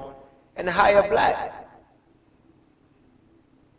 If the government want to make a fuss about that, take your operations to Africa. I'm telling you right now, it's a lot closer. Africa is a lot closer than China is. You want to ship merchandise to America, it's a lot cheaper shipping it from Africa than it is from China. Trust and believe. The distance is a lot shorter. Why you think the slave trade was from Africa, bro? They didn't want them ships to be in waters for a whole year coming from China. But you can get it from Africa. The Atlantic is right there. Right there. You can even go through South Africa, go through the little Indian Ocean, come around like you're good. It's right there. You know what I mean? So, like, it's a mentality thing, bro. And I get it. You meant well. You quite literally have the biggest black man meant well in the history of black men meant welliness. If that's a thing. And I get it, bro. I support you, bro. Big ups to Brooklyn. Tommy Smith all day, my nigga. You know what I mean? But guess what, though? You didn't want to still out of a job trying to sue these white boys who are well read on some shit that they made sure ain't never gonna come out. Come on, bro. Collusion? They're gonna collude to hide their collusion from you. But hey, what do I know, right? I'm just an African Buddhist scratcher trying to make it in America. So, you got inspired by Muhammad Ali. You saw one of those documentaries probably. You know, you saw the documentary and you saw when he acted on our Broadway, off Broadway I think, or off Broadway. He acted on stage. You know, it was Black Sabbath, Black Jesus, like black. It was she was awesome though. Like yeah, it was awesome. Check it out. The documentaries are called I Am Ali and The Trials of Muhammad Ali. Two awesome ass documentaries. And you also saw how he did not want to go to war in Vietnam because the war was wrong. Like and because of the fact that he was an American citizen, he was able to use the defense that it's against his religious beliefs. That's the beauty of America. That a black man who can be born with the name Cassius Marcellus Clay, and he was given a great name, Cassius Marcellus Clay. He had a great name to start with. But the Muslim in me also appreciate that he found a different religion from what he was born into and realized that, wow, it might be some truth to this religion that says, Assalamu alaikum, peace be upon you. He did. He found out about it through the Nation of Islam and it's Elijah Muhammad and them, which was great. They had a version where it was closely linked to black progress in America, but at the same time though, that's a little fishy. Okay. Before I go any further, I gotta say something here real quick. Yo. I am born and raised Muslim. I have it in my blood. I ain't taking nothing away from anybody else who's Muslim or anything else. But I would end up eventually saying some things about a gentleman who's known as the Honorable. I would say the Dishonorable, but the Honorable Louis Farrakhan and Elijah Muhammad and those brothers. I'm gonna say some things about them that their followers and their subscribers and their believers to them are not gonna appreciate. Because I truly believe that what they are about and what they're espousing under the guise of black foreigners, I'm not questioning their blackness. I'm not questioning what they want for the youth of black America. I'm not questioning that at all, not by a long stretch. I would never question that. What I'm putting forth is to say that they're spewing the wrong kind of Islamic tenets and Islamic preachings that's anathema to what the religion is about. And I'm not an expert on the religion, not by a long stretch of the imagination. I only know 16 surahs. I bullshit you not. I only know 16 surahs. But I try to say my 5 daily prayers. I know what's in my heart, my iman, my faith. I know what's in my heart. God knows what's in my heart. You know what I mean? A lot of these mosques and these religions throw a lot of politics into their religion. It's hard to separate politics and religion, church and state. It's hard to. I get it. That's probably why I try to ignore a lot of them. But there's this one imam that just wrote a beautiful op-ed after Stephon Clark, I got killed. Rest in peace, young brother. Rest in perfect peace. May Allah give you Jannah. Okay? And like, it's hard to separate those two, but I have to say that a lot of what Louis Farrakhan and them is about is jacked up and it's not helping our young brothers out. That man has a lot more power in his hands to do a lot more good than to sit up in a $12 million mansion in Illinois somewhere when brothers are getting slaughtered by each other in the streets of Southside Chicago. I'm just saying. I'm quite sure Louis Farrakhan walks down the block, no one will want to harm him. If Louis Farrakhan walks down the block with him and any group he chooses to walk down with, no one will do him no harm because of who he is. That's how much respect he has.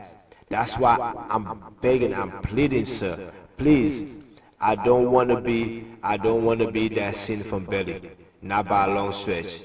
I don't want to be somebody taken out because somebody. I don't want to be Malcolm X being taken out by somebody from the same organization he said he doesn't want to be a part of anymore because he went to Mecca and found out that what Islam was truly about is kind of is kind of much more beautiful and much more peaceful than what it was that Elijah Muhammad and the group was actually preaching on. Even under the guise of black progress. He gets it, he got it, it was all fine and dandy. Especially considering the fact that Malcolm saw race first before he saw religious background or religious belief. Elijah Muhammad and Louis Farrakhan wanted nothing to do with Dr. King, even though they were fighting for the same, they were supposedly fighting for the same black progress. And Malcolm was standing there, seeing how much progress King was actually making. Like, hold up.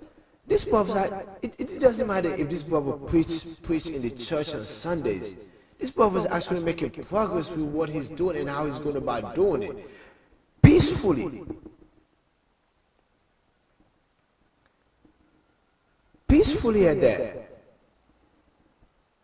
Compound that with the fact that this brother had traveled to Africa and saw certain things and saw how people was actually there and who they were listening to and saw how Islam was practiced in Africa, in Mecca, in Saudi Arabia. You know what I mean? Seeing how it was actually practiced the right way, peacefully. Believe it or not, it's a lot of people are gonna try to come back at me, oh, but the Prophet Muhammad, peace be upon him, he had to go to battle fight and all that. What the fuck was the Crusades? Humans are humans. Put religions aside, man is man, period. That's probably one of the reasons why the world is in so much shit. Because maybe men need to take a step back and let women run shit for a minute. Look at Germany. Angela Merkel, high five, yo. What? Angela Merkel is like, I can't believe this, but Germany, the nation of Adolf Hitler, the nation of Adolf Hitler from 70 years ago, what was it? 39? 39, 49, 59, 69, 79, 89, 99, 2009, 2019. 80 years ago. 79 years ago. 79 years ago, quite literally, Adolf Hitler was terrorizing the world. 79 years ago, Adolf Hitler was terrorizing the world in Europe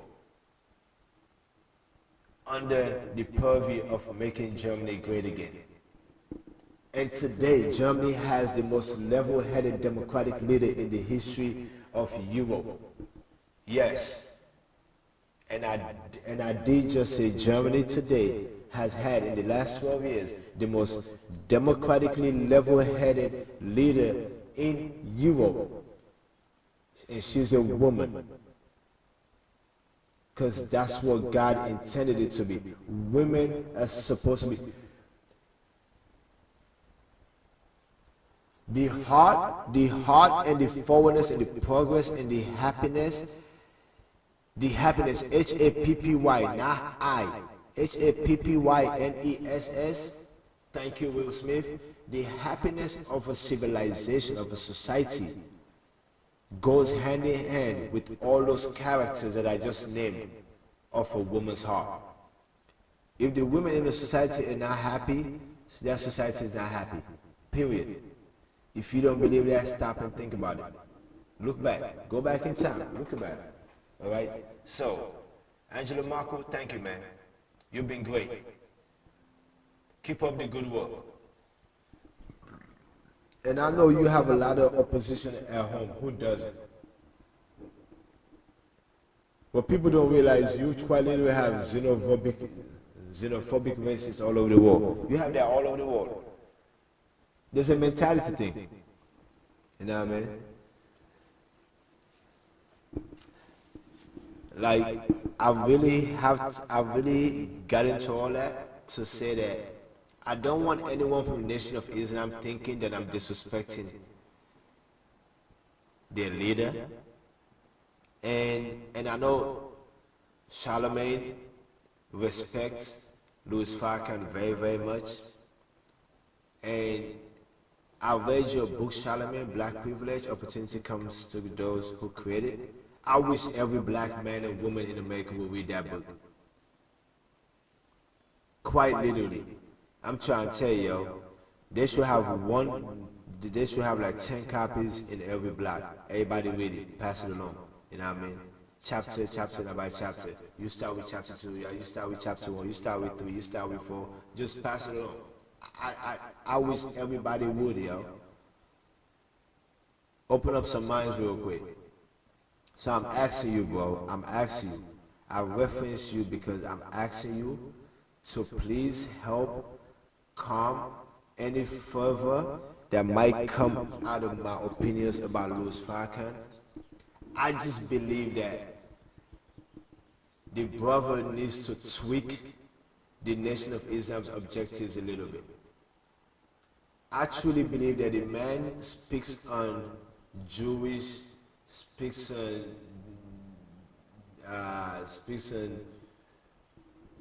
Jewish overlords when he's in their pockets.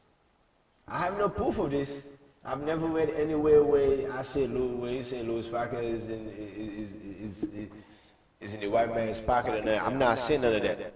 Like I said, I listen with my eyes and with my ears, and I formulate my own opinions. And my opinions are usually solid unless they're proven wrong.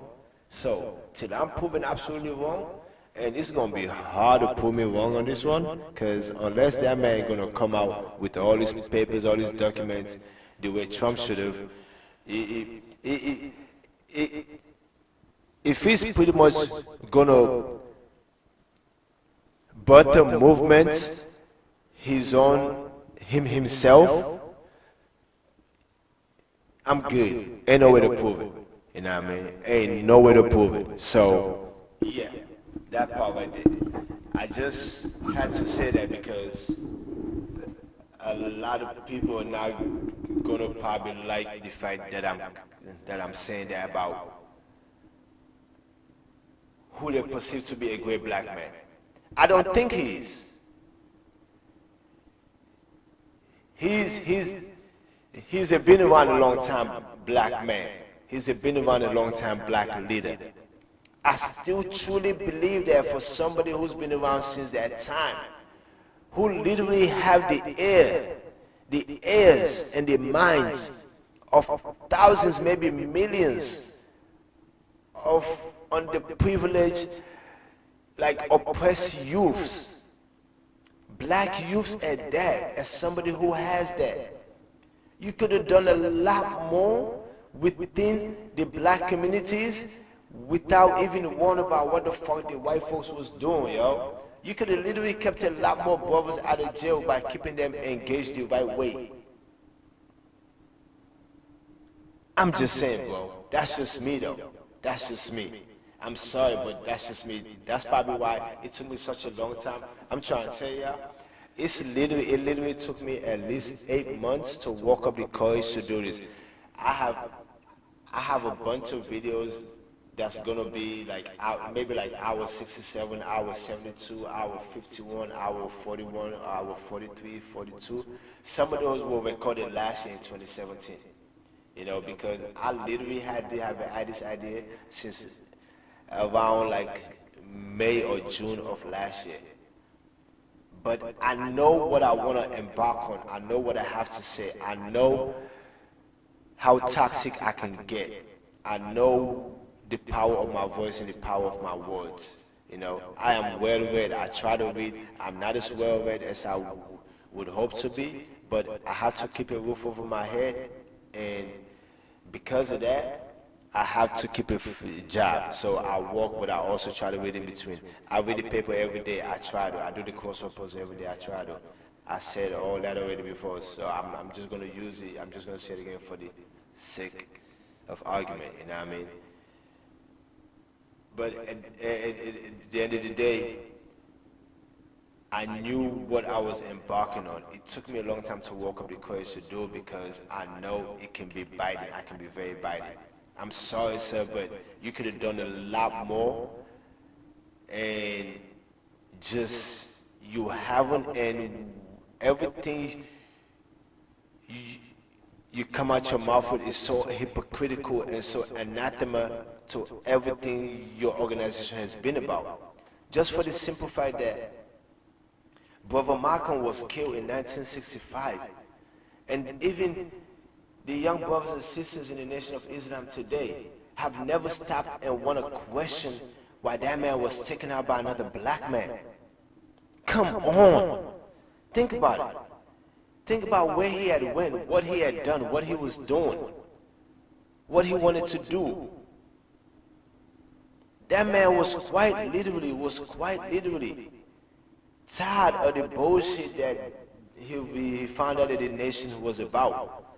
And I know it's some things about the late Elijah Muhammad and like little girls and all that, and him saying that, oh, the Quran promised him that. I get that. Like how people say, oh, the Bible says certain things, the Quran says certain things. I get that, but certain things that you can get away with 1,000 years ago, 2,000 years ago, why would you expect to be getting away with it today in this day and age? Or even in the 19th century, or even in the 20th century? Because we're in the 21st century right now. We're 18 years into the 21st century right now. Why would you want to participate in things like want to marry a teenage girl? Like, what's wrong with y'all? What's wrong with men, yo? Come on. That shit is just sickening. Like, why would you even want to entertain that notion of doing such a thing? Because at the end of the day, that's a young girl that's not even developed yet. Come on, that is sad on so many levels, yo. What's going on in the mind, in the heart of man? Like, I'm not talking about women here, I'm talking about men. I'm talking about man, period, like men, period. So, like, I say that because Elijah Muhammad had that habit of wanting to say that, oh, the Quran gave him the right to want to have multiple wives, so as young as a certain age. I get that, that's bullshit. Malcolm wasn't going for that. Malcolm knew better. He wasn't going for that. He knew better. Even because the way he saw Elijah, even if your version of the Quran said that, to me, the man in him just can't see how that's right. Just can't see how that's even kosher. Sorry, now let me stop. But still though. So the man wanted to leave. He wanted to split from that. He did. He wanted to. He came back from Africa. You know, he saw how things was. He saw that, you know what? Maybe I can catch more bees with honey than with, yeah. So he like, fuck it, I'm out. And because of that, the man had to lose his life. And people are gonna sit there and be like, oh, that's not why he was killed. Bullshit. Go ahead with that. Go ahead with that. Ain't nobody even trying to hear that, yo. Go ahead with that, yo. Malcolm wasn't killed by Nation of Islam. Dr. King was killed with the help of the U.S. government, namely J. Edgar Hoover, you know what I mean? That racist homo. The LGBTQ community, forgive me, that wasn't anybody specifically. But if a man knows that he truly likes men and wants to preach anti-gay slurs even in the 40s, 50s, and 60s, if J. Edgar Hoover wanted to do that and continue to do everything everybody knows he was doing behind closed doors anyway, I think I've earned the right to refer to him with the derogatory phrase in homo. I'm not speaking to anybody who's gay, or who's a lesbian, or who's a trans. You know, I'm not speaking to anybody. I'm not speaking derogatory to anybody who identifies as such. I have to be clear about that because, for better or for worse, we live in sensitive times. We live in times when America is being made great again. We live in times when America is being made white again under the guise of being made great again. by a law and order president. You dumbass. Yo, this has been the quietest 2 days, yo. This has been the quietest 2 days in this guy's administration. Something is about to pop. This motherfucker Trump is about to do something stupid, yo. He's been too quiet too long. He hasn't tweeted in like 31 hours, 32 hours. Something's going on, yo. I'm motherfucker on some dumb shit right now, but yeah, under the guise of all that. So, like, I have to put that out on Front Street. I have to get that out there, you know what I mean? Because at the end of the day, as much as I would love to respect those black men, I can't, because they were using a religion based on peace for an agenda that got convoluted, and because they knew that it was something new, it was something that they were gonna, it was something new, it was something that they were gonna keep, it was something that the race of oppressed and long oppressed and freedoms that were long overdue for a whole group of people in the United States.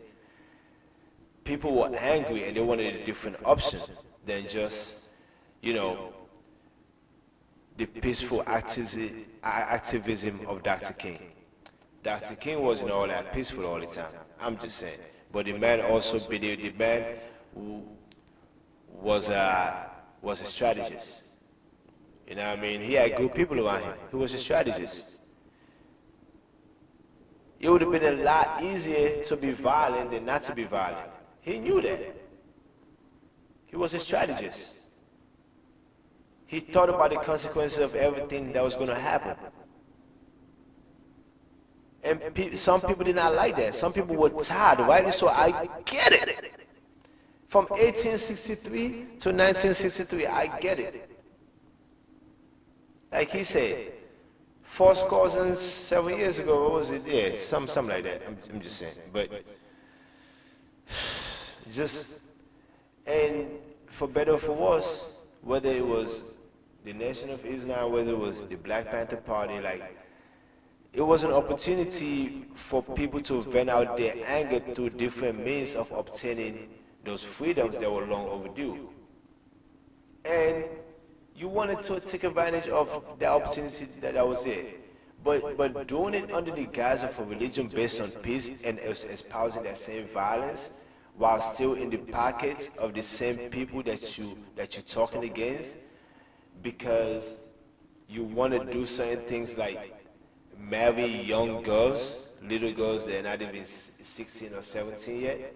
I'm just saying, that's just too much to me if you ask me, bro. So Malcolm didn't want no parts of that. So I get it. So, but the man lost his life for that. So I'm asking Charlemagne to just please help me temper the fervor that's gonna come out from that, because I believe that anyone who's part of the Nation of Islam automatically heeds your word, because they know that you are a great ambassador for the Nation of Islam, and especially for Louis Farrakhan. You know what I mean? Like, even if they don't know, I know. My shorty forwarded me a video, right, where it was Louis Farrakhan talking about the 15 million ignorant blacks that there were in America that didn't, let me see if I can find it, yo. That are ignorant, or that are ignorant and that needs to do this and that, and needs to wake up to something. And Charlemagne was seeing right there. When I say he was focused, my man was attentive. He was, bro, you were enamored. You were enamored, bro. When I say it was like you were seeing in front of your childhood hero. And I get it. I'm not mad at it at all. I'm not, but that's why I believe that if you calm down somewhat the further, then I might be good. You know what I mean? Does that make sense? Hopefully it does. I think I'm making some sense. So, long story short, I had to segue into that to put that into perspective because it spoke to the whole essence of Muhammad Ali being who he was. Muhammad Ali decided to break away from the Nation of Islam. The man never stopped being a Muslim. He never stopped being a Muslim. To the day he died, the man was a Muslim. The man most definitely, not no problem, the man most definitely helped America accept Islam so much more better than anyone could have. To fucking Islamic terrorists of the 70s, 80s, and 90s started giving my religion a bad name all over again. Islam is a religion based on peace, yeah. Don't let nobody tell you any different. But just like Christianity has bad elements, the Timothy McVeighs, the Christopher Estes, what was it? Christopher Michael Estes? Yeah, yo, it was this white boy, right? Out in North Carolina last year in October, right? Y'all didn't hear about this because they didn't want y'all to hear about it, but it's out there. It's like, I think his name is Christopher Michael Estes, E-S-T-E-S. He wanted to not to blow up a couple of bombs at a couple of regional airports in North Carolina and shit, but he got caught before he had the opportunity to. And when they questioned him or something, he said that he wanted to start some kind of religious war on U.S. soil or some shit. But yeah, every religion has their nutcases, you know what I mean?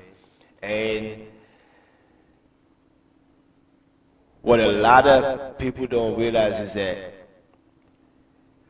rich white boys and wealthy Arab sheikhs in the Middle East have been in bed with each other since the 60s, 70s, 80s, and 90s. And they're still in bed with each other. Y'all see this new Saudi prince coming around here going to all these meetings, talk to all these people, all these Hollywood people and all that, try to do investments and all that. That's the norm. That used to happen all the time. That used to happen all the time. Come on now. The Iranian Revolution was over the fact that they probably had a disagreement over oil prices or who should have bigger control over shit. Saddam Hussein was made possible and strengthened by the United States government with equipment and weapons and all kinds of shit from companies like IBM. You know what I mean? Like, I'm just saying, Boeing. So, like, money and greed, or the greed of money, not just money, because you need money to survive. I'm never gonna say you don't need money to survive. At the end of the day, at the first of the month, your rent is due. Period. And that rent is not paid in magic beans. It's paid in cold hard American dollars. I'm just saying. So, but the greed for money or the greed of money is a whole nother issue, you know. That's a whole nother ballpark right there. Because at the end of the day, there's a part of us humans that chase after those things, and we do chase after those things. And when people want something, they're going to get it regardless. They're going to do anything, roll over anybody, take advantage of everybody, fuck over anybody if they really have that true greed of money like that. That's what Trump's about. Do y'all realize that everything this motherfucker's doing right now, we're gonna be affected with this shit for a long time to come? Don't get it twisted, y'all. Obama's a great president. America was never not great. America just had a black president for 8 years. If that man was not a black man as president, yo, they would have been singing that man praises. He got to make it out of a recession, y'all.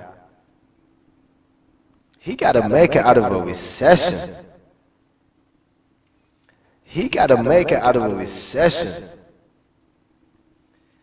He started a healthcare program. Like FDR started social, like what am I saying, FDR? I'm sorry, Truman started social security. I'm just saying. Don't let them fool ya. America was never not great for Trump to want to make it great. Trump never intended to make America great. Trump just wanted to remind every young black boy, every young black girl that's coming up that, okay, you can sing and dance your way to fame, you can dribble, pass, shoot, or catch your way to fame, but you cannot smooth talk your way into the presidency of the United States.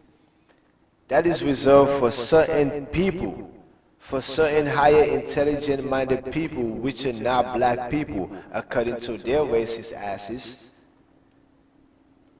That's what he is. He is a reminder of that. And because of that, they had to tarnish what it meant to be president of the United States of America. They had to tarnish that. And they've quite tarnished it. But because this is the United States, such things do not last forever, because this is the one nation that has a system that's continued over time. It's not something that's stop and go, stop and go. They're trying to do that now because of what I'm saying is that because of who the president was before this fucking guy. You know what I mean? So at the end of the day, America was never not great. They just had to remind everybody that, okay, being president of the United States don't matter no more because a black man has occupied that office. America's original boogeyman. He was supposedly what? The 44th president? So he was actually the 43rd man in the history of the American presidency. In the absolute history of the American presidency, yo. Since 1789. Since 1789, put it this way, think about it this way, since 1789, 42 men had occupied that office. That institution had been occupied by 42 men who had one thing in common. They had one thing in common, they were all white. The 43rd man who ended up being president, the 43rd man who was the 44th president, the 43rd man who was the 44th president. Yes, if you're doubting that right now, I am right. Check your facts, I am right. Because of someone named Grover Cleveland. Look it up. I told you I was a student of history. But the 43rd man who became the 44th president did not share that same attribute with the 42 men that came before him. So guess what?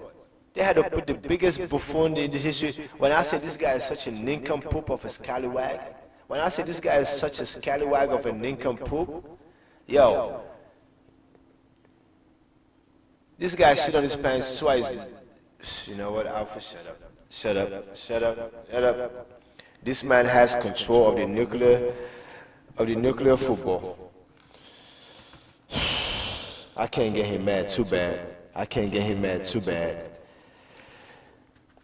I cannot provide maximum security for myself, and my nation above Sierra Leone cannot provide maximum security for themselves against the wrath of the American president.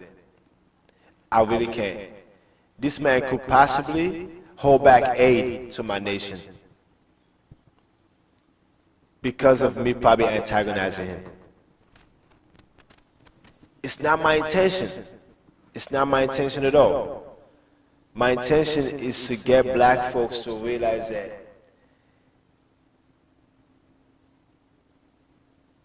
Oprah said it right, there's a new day on the horizon, and that new day is going to take 50 years to start. The first day alone is going to take 50 years. That day is not 24 hours. No, that day Oprah talk about is not 24 hours, yo. That new day is a 50-year stretch of reading and voting and collectively talking amongst ourselves face to face in our communities and solving our problems in our communities, yeah. Come on. Collectively. Shouldn't be no way the city council for Inglewood do now reside in Inglewood. The city council members for Inglewood do now reside in Inglewood. But the Clippers want to put up an arena up there. I get that. People out there protesting. Y'all out there protesting. Yeah, I get it. But y'all didn't want to go and get put out when gentrification hit. If that's the case, if it's a good deal, you don't even know. Because at the end of the day, you're not active civic participants. A fight that Dr. King fought for and got killed over after he had achieved it.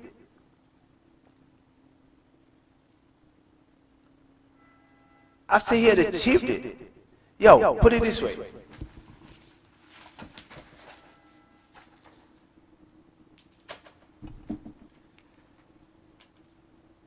There was a progression to things that led to the assassination of Dr. Martin Luther King Jr. And here he goes. Kennedy was killed. They had to take that brother out. Yeah, I'm saying brother, you know, I was in the role there, but John F. Kennedy was killed. He was an American president. They killed him in Dallas, Texas. Yo, speaking of Dallas, Texas, yo, hold on real quick.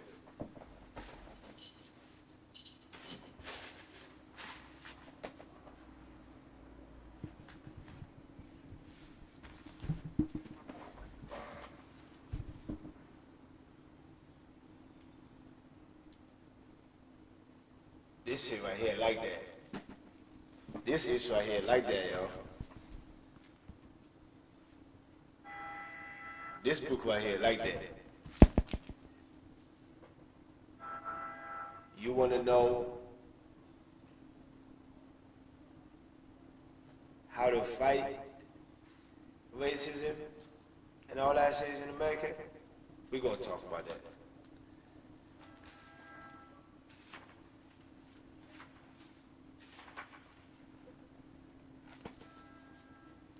I got 132 pages that I'm going to read out of this. It's going to be a straight reading, yeah. It's not going to be me voicing my opinions or nothing. It's going to be a straight reading because those 132 pages enough. It's enough for me to get a certain point across as far as what it is that I want to get across with it, okay? And it's going to make sense, and hopefully, when I do finish that 132 pages, if you want to continue on it, you can finish it yourself. It will blow your mind. I haven't finished it yet. I'm not in a rush. I already have the book, so yeah. But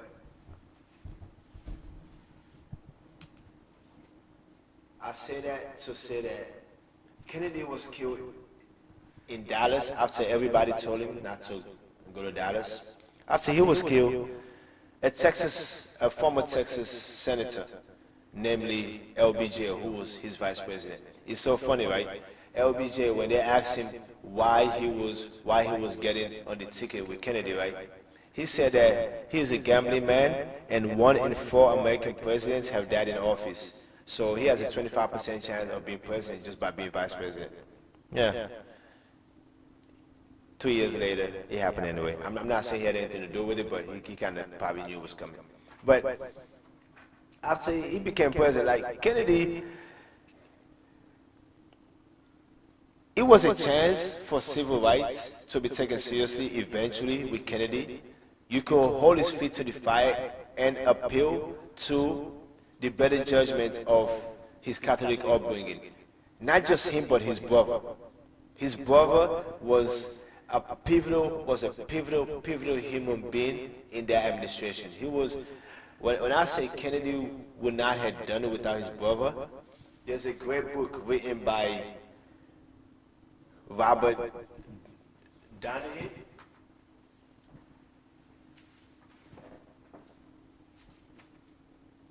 No, I'm sorry. Richard Mahoney. It's called Sons and Brothers. There you go. I gotta get this in the camera real quick. There you go, right there. Sons and Brothers. The Days of Jack and Bobby Kennedy. So the back series says, at the moment he received the news from Dallas on November 22nd, 1963, Robert Kennedy sensed a terrible thing, that he himself had somehow contributed to his brother's murder. This is what this story is about. But it pretty much, that's a great book. And what I think and how that makes sense and leads to the whole assassination of Dr. King and now what I was getting at initially is that after Jack was taken out, that's JFK, not the president. After Jack was taken out in November 63, Bobby wasn't Attorney General anymore. LBJ, he didn't get along with LBJ. He wasn't. No one got along with Bobby. Bobby did not care for anybody. Bobby would literally come after. Bobby Kennedy is like Robert Mueller. He will come after you. He will come after your dog, your neighbors. He will come after everybody till he gets to the truth and finds out the truth and puts it out there and make sure that you pay for what you've done that's wrong. He's like Robert Mueller. Don't let them fool you now. Don't let Trump's little friends fool you now. Bobby Mueller is doing a great thing. He's probably the truest American right now in the entire apparatus of the United States government right now. And that's all three branches included. Robert Mueller, yes, he's probably the only true American in the entire apparatus of the federal government right at this moment. Let that sink in for a second. You know what I mean? Back to Bobby. So, Bobby Kennedy wasn't Attorney General anymore. This was 63.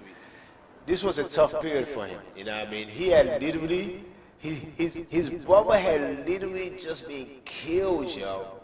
Come on. Like, brother got taken out. Bullet to the head, like, bow, gone. Like, what? Come on, eh? Like, so, he went through some things. You know what I mean? Took a hiatus a little bit, you know. So, he came back then. In 1968, he decided to want to run for president. Mind you now, at that time, what had happened was, see, this was all exactly 5 decades ago. I wasn't born yet. I wasn't even a nut yet. My mama and my papa, they knew each other, but they were itty bitty babies, you know what I mean? Nah, they wasn't babies. Oh yeah, they probably was married already. I think they probably was. I don't know, but yeah. Okay. But nah, they wasn't married yet. Yeah. Nah, they wasn't married yet. But, now long story short, ain't no long story short, nothing. Ain't no short about my stories, but ain't no long story short, nothing. But to get back to my point, Bobby decided to run for the president of the United States in 68. He decided in 66, then he started his campaign in 67, and then 68 and all that. She was a tough one for him. It was a very tough one for him, you know. She was going through, he still hadn't fully recovered from the fact that his brother wasn't there anymore. He still hadn't recovered from that. Like, I'm trying to tell you, Whoever gets a chance, read Sons and Brothers. If you want to get into the Kennedy family and knowing who the Kennedy family truly is, Sons and Brothers, and there have been a lot of books written about them. Extensive works, great works. I'm not taking anything away from any other works. But Sons and Brothers by Richard Mahoney, excellent accounting. Excellent accounts. Like, he even tells about the time that FDR almost lost it, Kennedy and their father, because he, Joe Kennedy, JFK and RFK's father wanted FDR to make a deal with Adolf Hitler to end World War II. Like when I say FDR lost it, like Eleanor had to run in there, run in the room and all that, and like make sure like calming down, like they kicked Joe out of the house and all that. Hey, get the fuck out! Like man, he was mad. Like bro, how you gonna tell this man to make a deal with Adolf Hitler? That's like telling Steve Harvey to go meet with Donald Trump to talk about the betterness of Black America.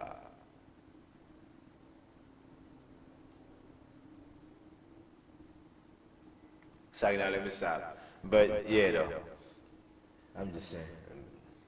But so Kennedy was killed, Jack was killed, and his brother went through some things. But that whole time, though, right after he was killed, it got to a point where LBJ became president. He was sworn in on Air Force One. He became president, and upon becoming president, the civil rights movement had really reached a point where black folks were not going to wait anymore. You know what I mean? Jack had secured everything that was necessary for the Civil Rights Act to pass. But then there was the Voting Rights Act. That was passed a couple years after Jack was killed, less than 2 years after Jack was killed in '65, if I'm not mistaken. But all that being said, though, is that LBJ was a true Texas lawman who became president after the president, after he was vice president, the president he was vice president for got killed. And he won the re-election because it's easier to just win a re-election when you're already in there than it is when you're not, you know, after especially all that. So, but LBJ kind of had a change of heart after, not fully. I can't really give him credit for having that change of heart. He did not have a choice. Dr. King, when I said Dr. King was a very smart, intelligent, tactical negotiator. Like, the man knew which buttons to push and how to push them and how to frame an argument and a question to achieve his end result. Even if you don't think that's the end result he wanted in the beginning before he even got to the table to negotiate.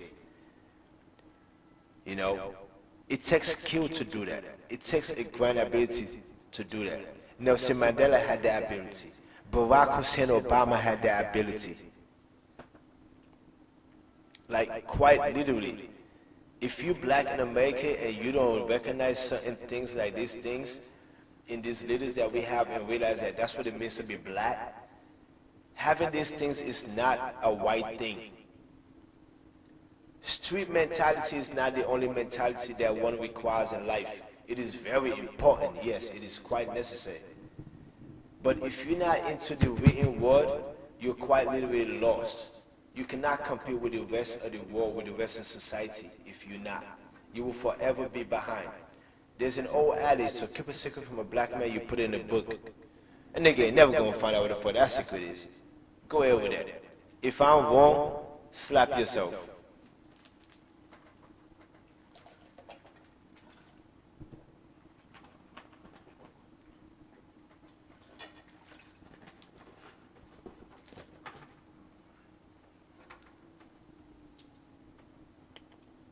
You know what I mean? So, like, all that being said, Dr. King fought for these things. The Civil Rights Act was passed. The Voting Rights Act was passed. And then all those things right there sent shocks to white Americans. Trying to tell you, they weren't gonna sit for that. All of a sudden, all these Negroes gonna be voting, gonna be wanting to send the same restaurants as us, all this, that, and the third. They ain't trying to go for that.